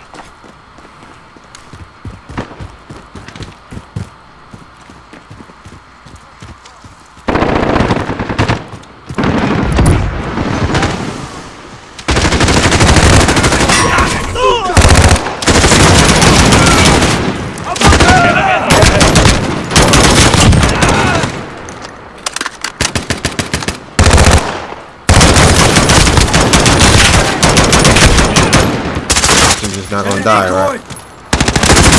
That makes 2. The advantage is ours.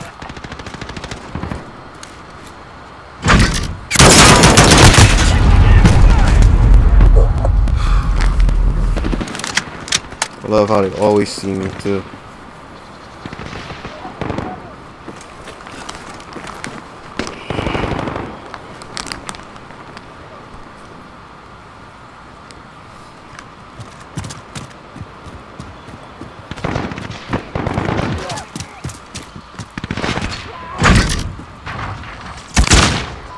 Enemy near Main Street. Assist your team at B.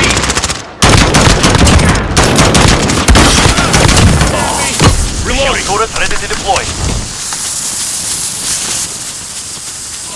Enemy at the shops.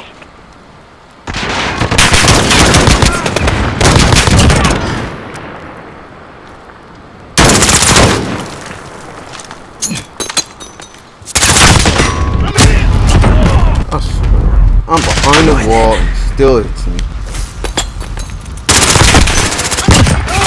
See? I'm behind the wall and he hit me. Talking about, bro. They make up their own rules. They do what they want to do. They put me here. Okay.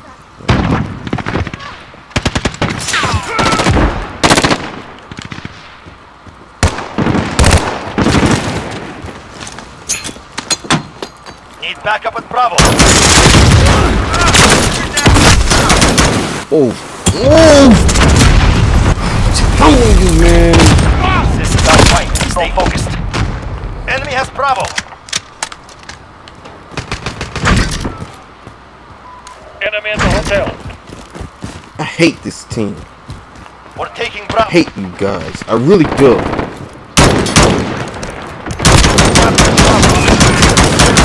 Oh my goodness, man. You're climbing like a chimpanzee.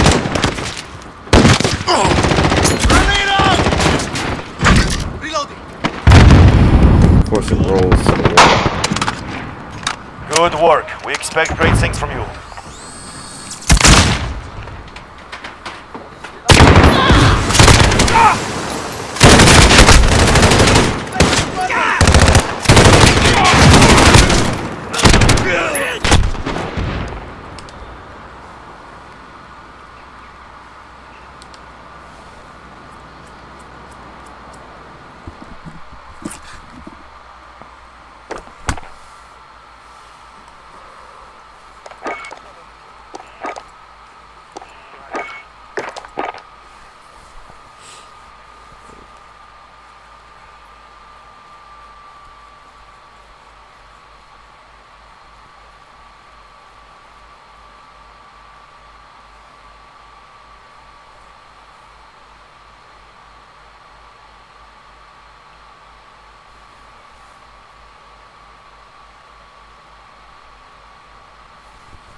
capture and defend the forward objectives. Capturing Charlie.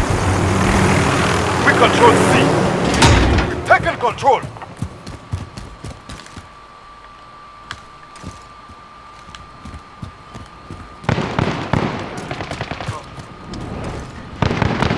Hostiles are taking Bravo.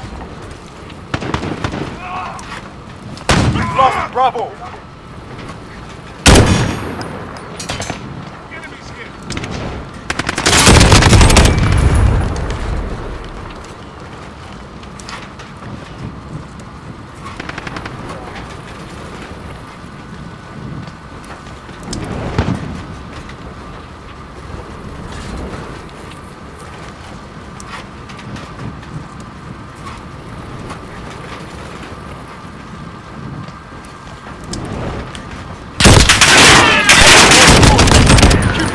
Shield turrets ready. Taking fire!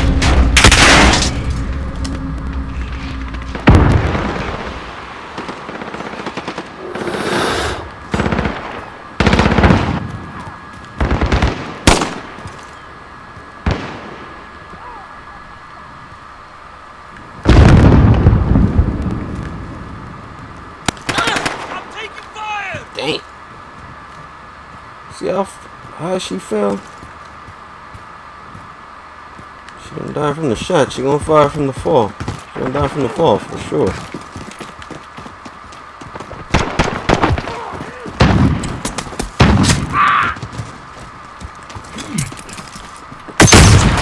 Tear gas! So the flashbang didn't do it. Okay. They could just say all that. Video game logic.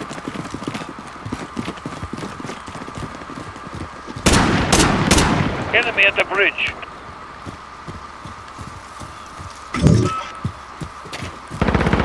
It's anytime. Anytime. I have to reload. Enemies over there!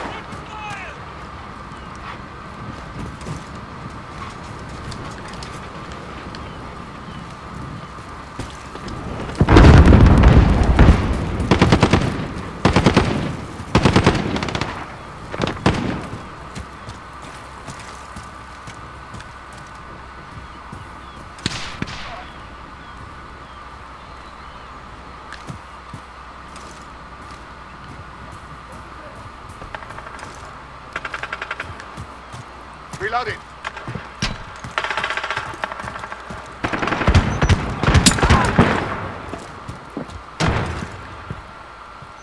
Wish I could go to 1.5x.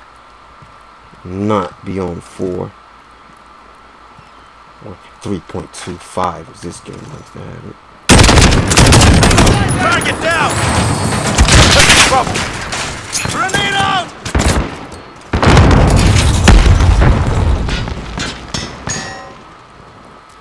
We captured Bravo.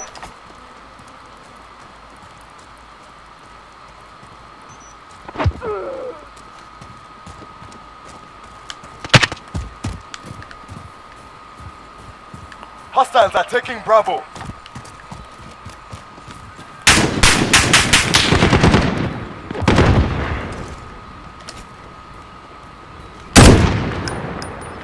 We've lost Bravo. I really didn't fire that shot. Come on! Only because I...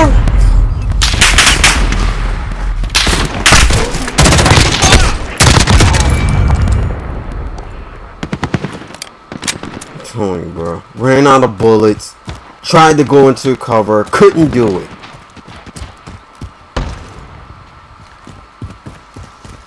Capturing Bravo.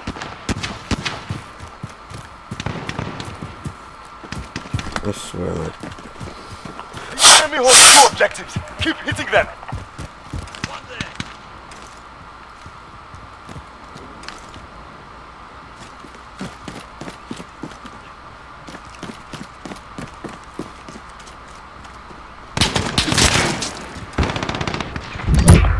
Enemy at the bridge.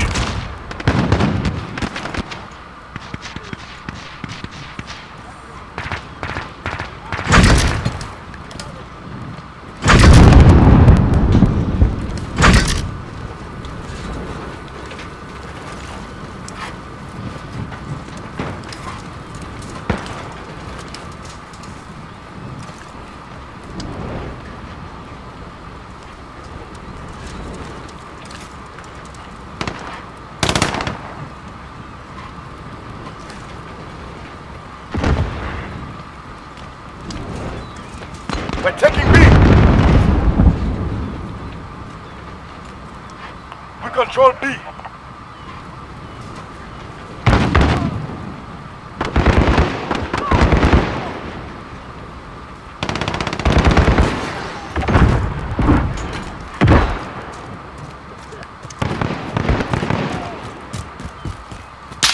Hostile that.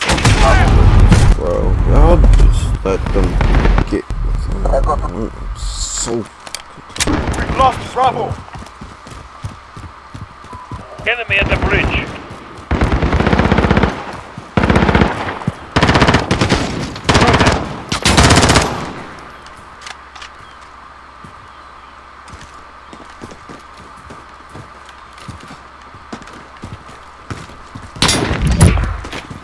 I swear, I'm about done getting shot.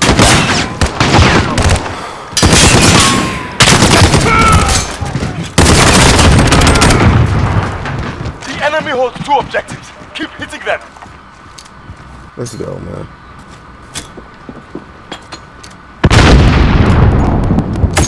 Enemy at the bridge. Taking fire. Ready.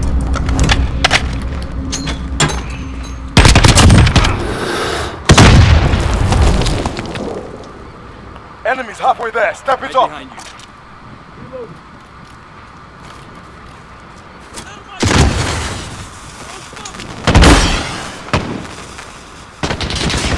You're an idiot.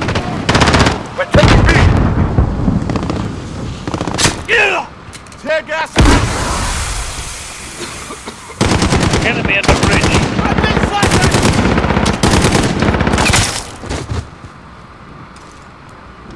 Flash out! Changing. Taking Bravo.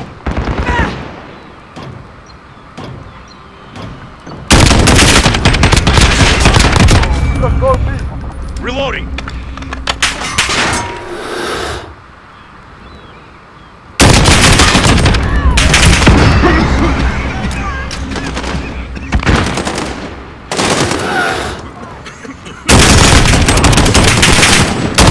Reloading. Reloading.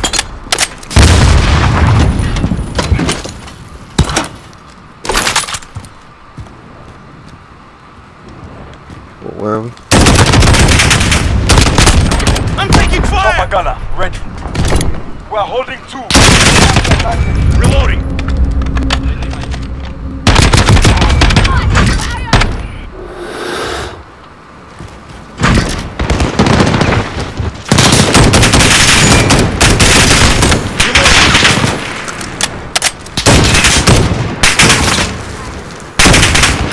Enemy at the courtyard. Flash out.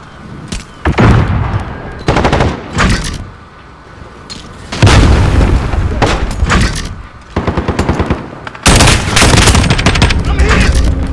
Grenade out. We control all points. Keep your guard up.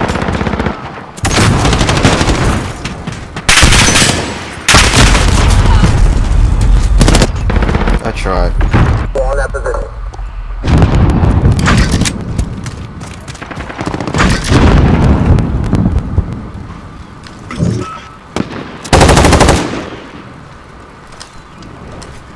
You're needed at A.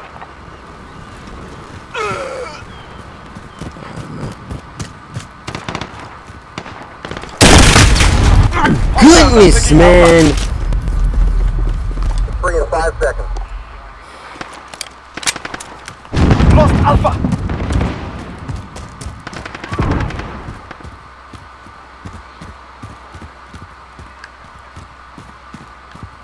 Please tell me they are dead. Enemy at the courtyard.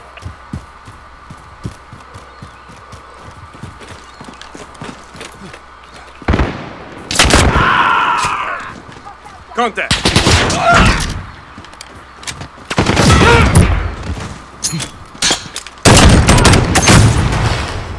We're holding 2. We have the advantage. Need backup at Bravo. Where are y'all going?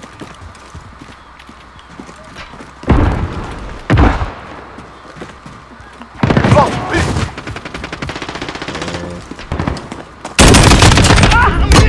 Shield turret ready.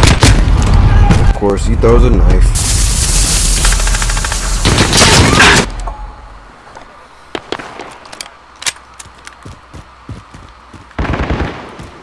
Well, we need to control that bridge. That's where most of the fighting is going.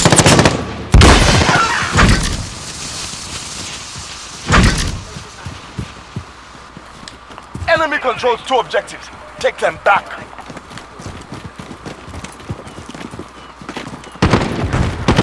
Right behind you. Have to control that. Let's go. I'm reloading. I'm on the You're in the way.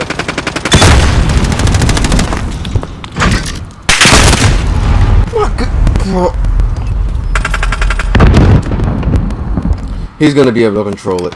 Because they're basically gonna make that gun, it's gonna be a one-shot hit kill, and he's got it in as a belt fan. And he's just gonna sit there and he's gonna just fire rounds off. And you guys are idiots. Go up the ladder. I mean up the stairs, man. Come on.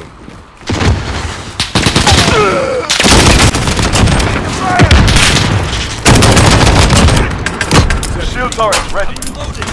Reloading. Attacking trouble.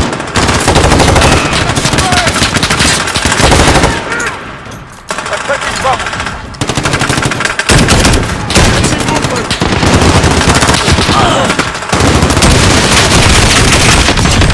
Bro. Reloading. No matter how many pills I throw down range, man. We're just gonna take them.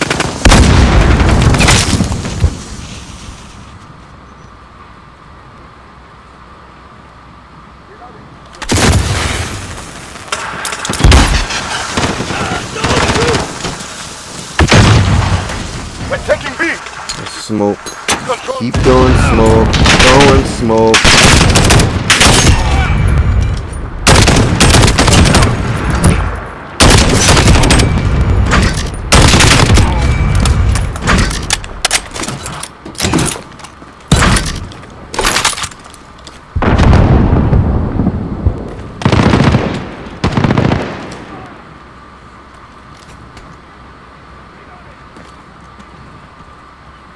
We control 2 objectives.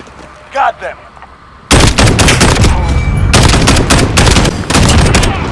Chopper gunner ready.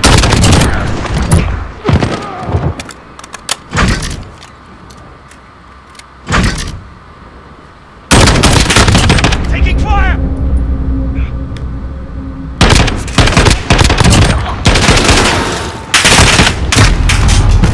My team does nothing. Does nothing.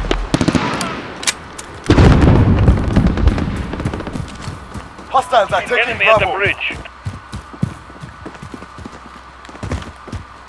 Of course they're gonna take it.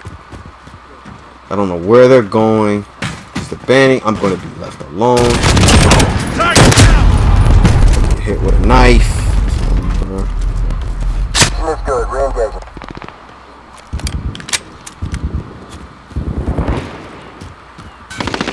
This team is just idiotic. I think they pick and choose when they want to win. They want to win. The team will just absolutely.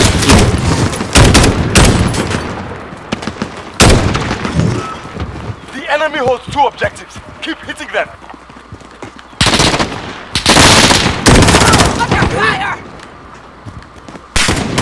Enemy movement. Come on, this way.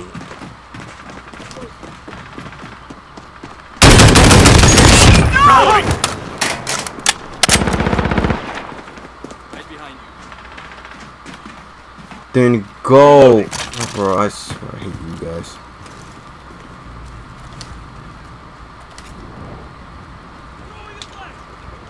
We're taking Bravo. Enemy at the bridge. Control B. Taking fire! We're falling behind. Copy, that one's free!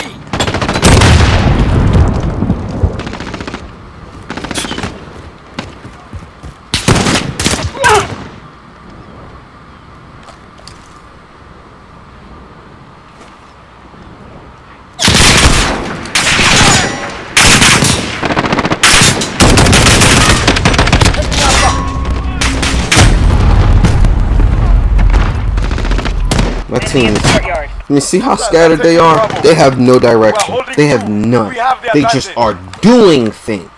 There's no reason, no cause, no direction. They're just doing things. And that's why we're going to lose. In about 1, 2, 3 hours. Man, they just suck. We've lost the objective. I expect better. All they did was run around like morons. The main objective is to take the bridge.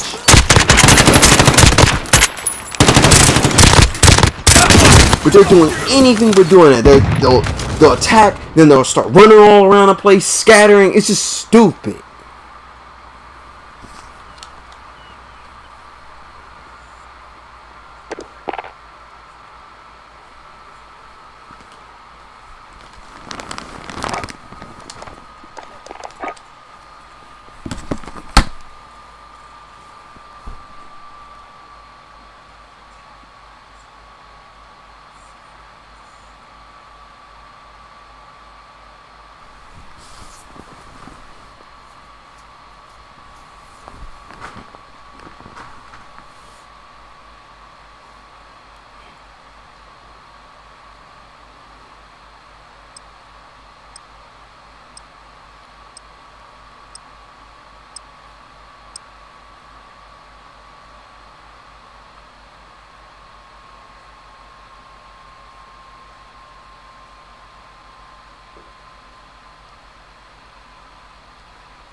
Opening left, low water.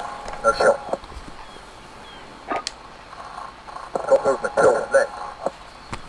Copy. Moving to secure.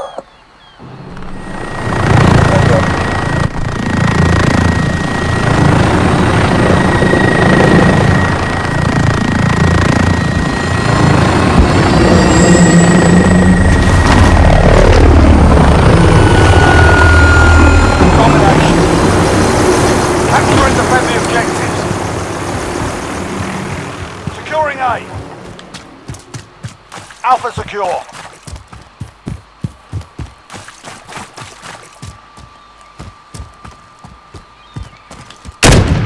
Located at B.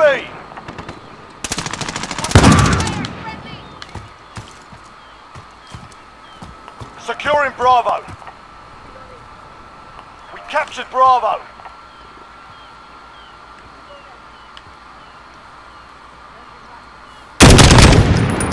We pulled ahead.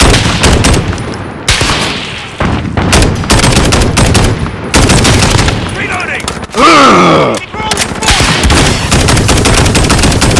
Reloading!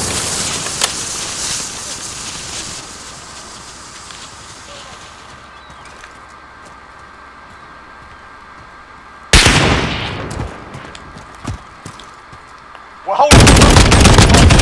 Target down! Reloading! Shield turret ready to deploy.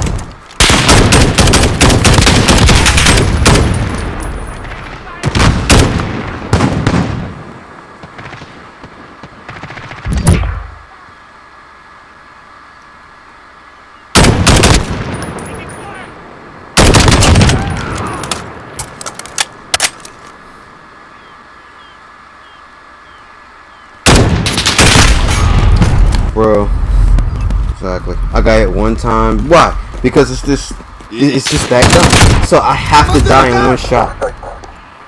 Because they have to figure out a reason for its existence. Because nobody with any type of intelligence will bring that gun in war.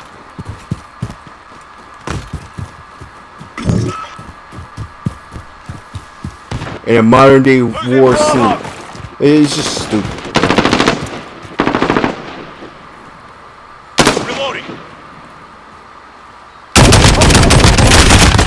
Taking fire!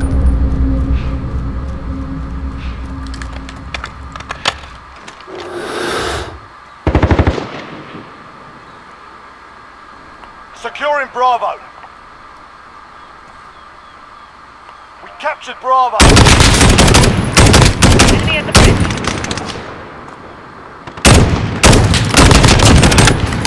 Shield turret ready to deploy.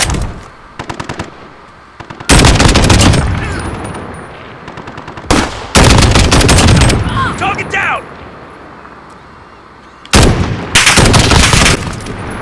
Reloading!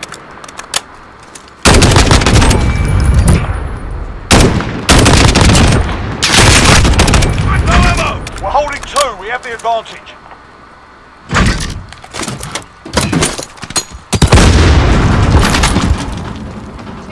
Reloading!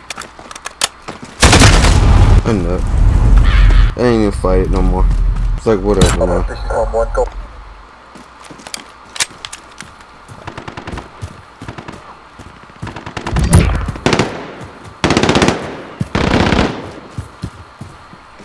Losing B. Have your back.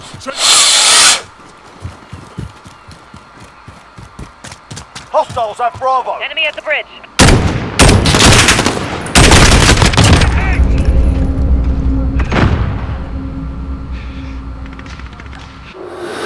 Securing Bravo.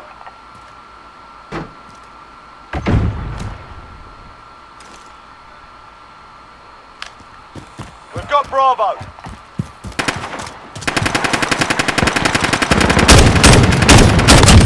Target down! Shield turret ready to deploy.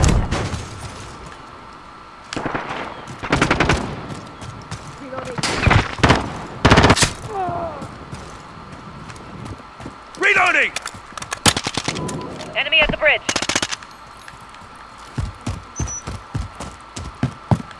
I thought I just stepped on a bomb. We're holding 2.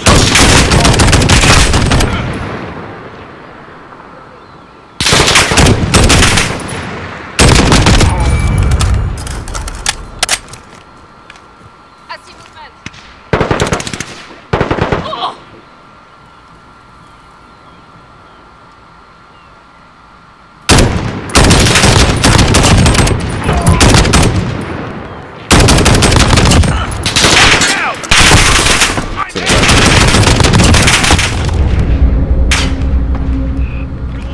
Grenade out!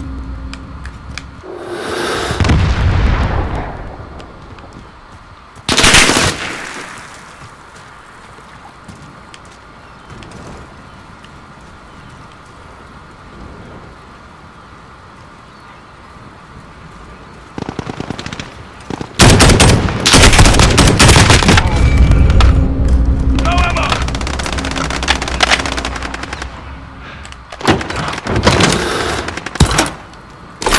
Reloading! Enemy at the compound. Bro, you just went and took the dumb way, where I can't even help you.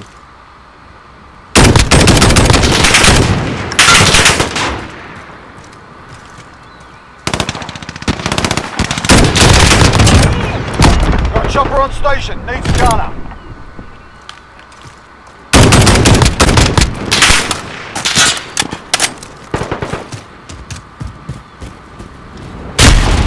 Ugh.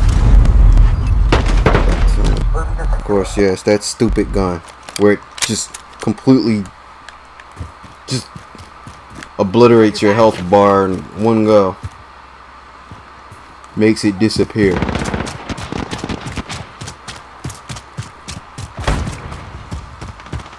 And guns on here, it's like, well, why even have a 50? Because they did basically do the same thing. Hostiles at Bravo. Hostile down. Shit!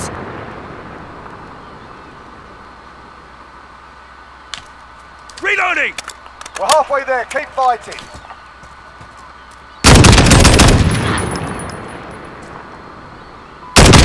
Back alley.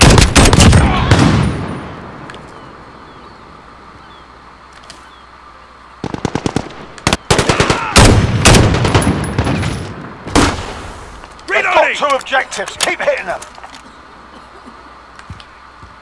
Enemy at the compound. We're taking Bravo. Shield turret ready to Target down. deploy. Reloading! We're holding Bravo. Hey!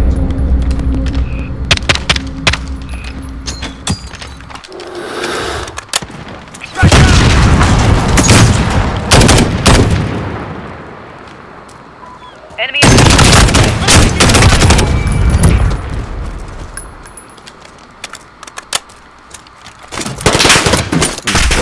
Taking fire! No!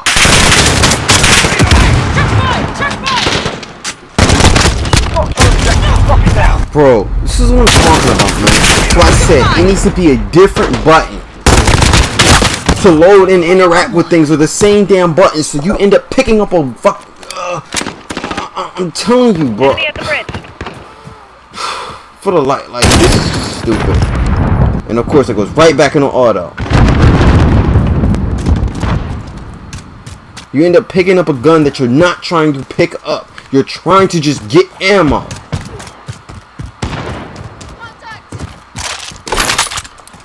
That's it. That's all I was trying to do. Reloading. Get ammo. But nope. Assist your team at Bravo. We've lost Bravo. Enemy at the bridge.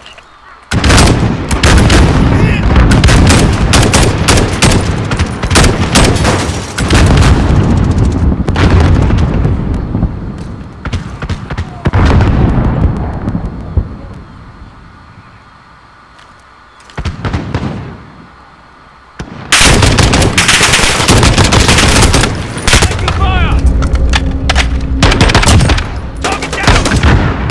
They've got two objectives. Keep hitting them.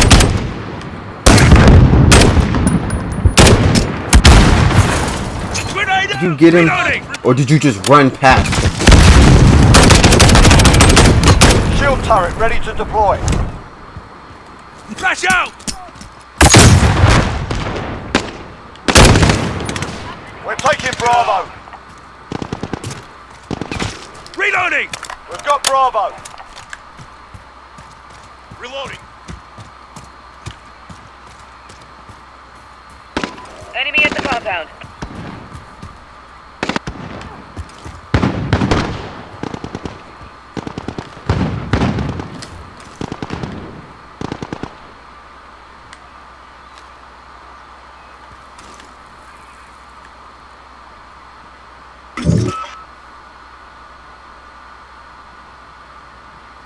Enemy! Enemy at the Got bridge. two objectives. Lock it down.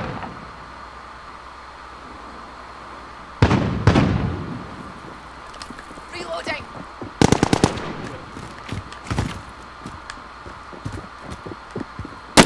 Move, dum-dum. Contact!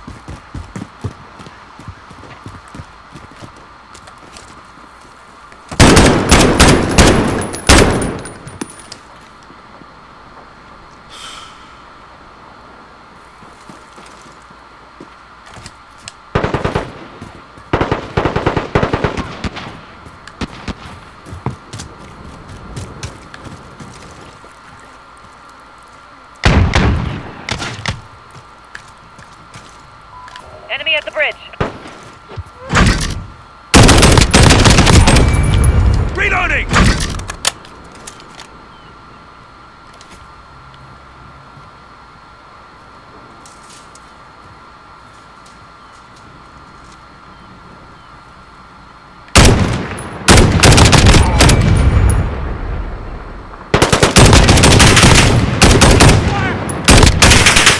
Reloading!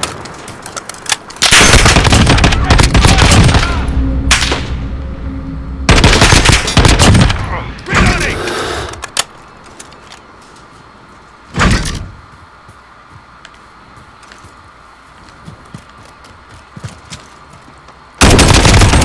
Target down!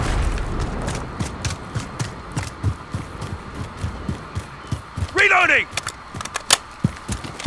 Have your back.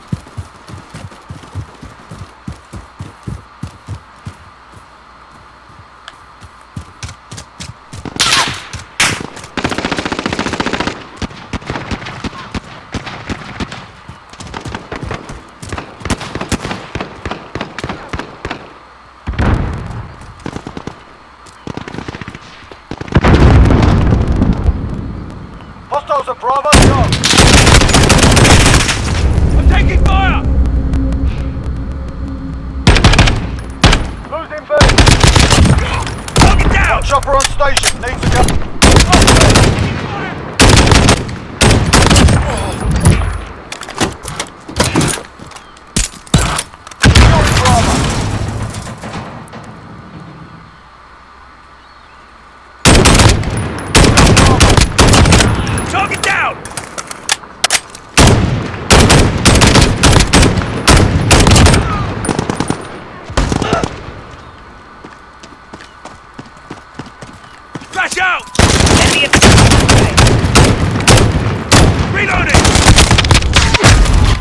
swear, man.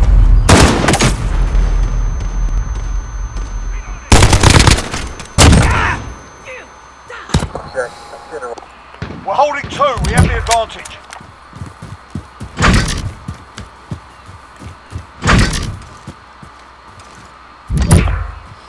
We're crushing them. Stay with it. You know, beating them by like 100 points.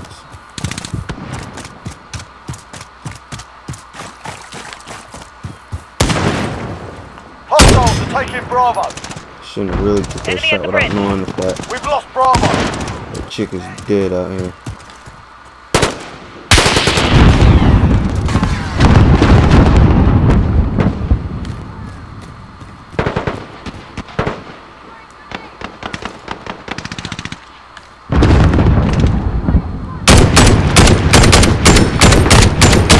We scored a victory, mate. Let's have another.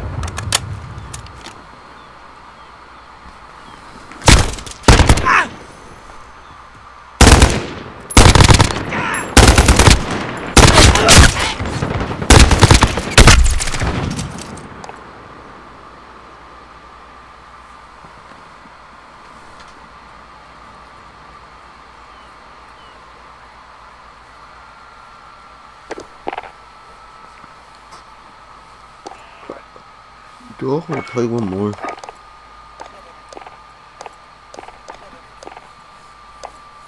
Probably not.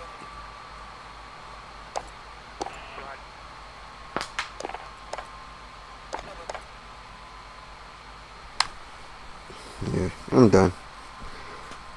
Adios. Hasta luego.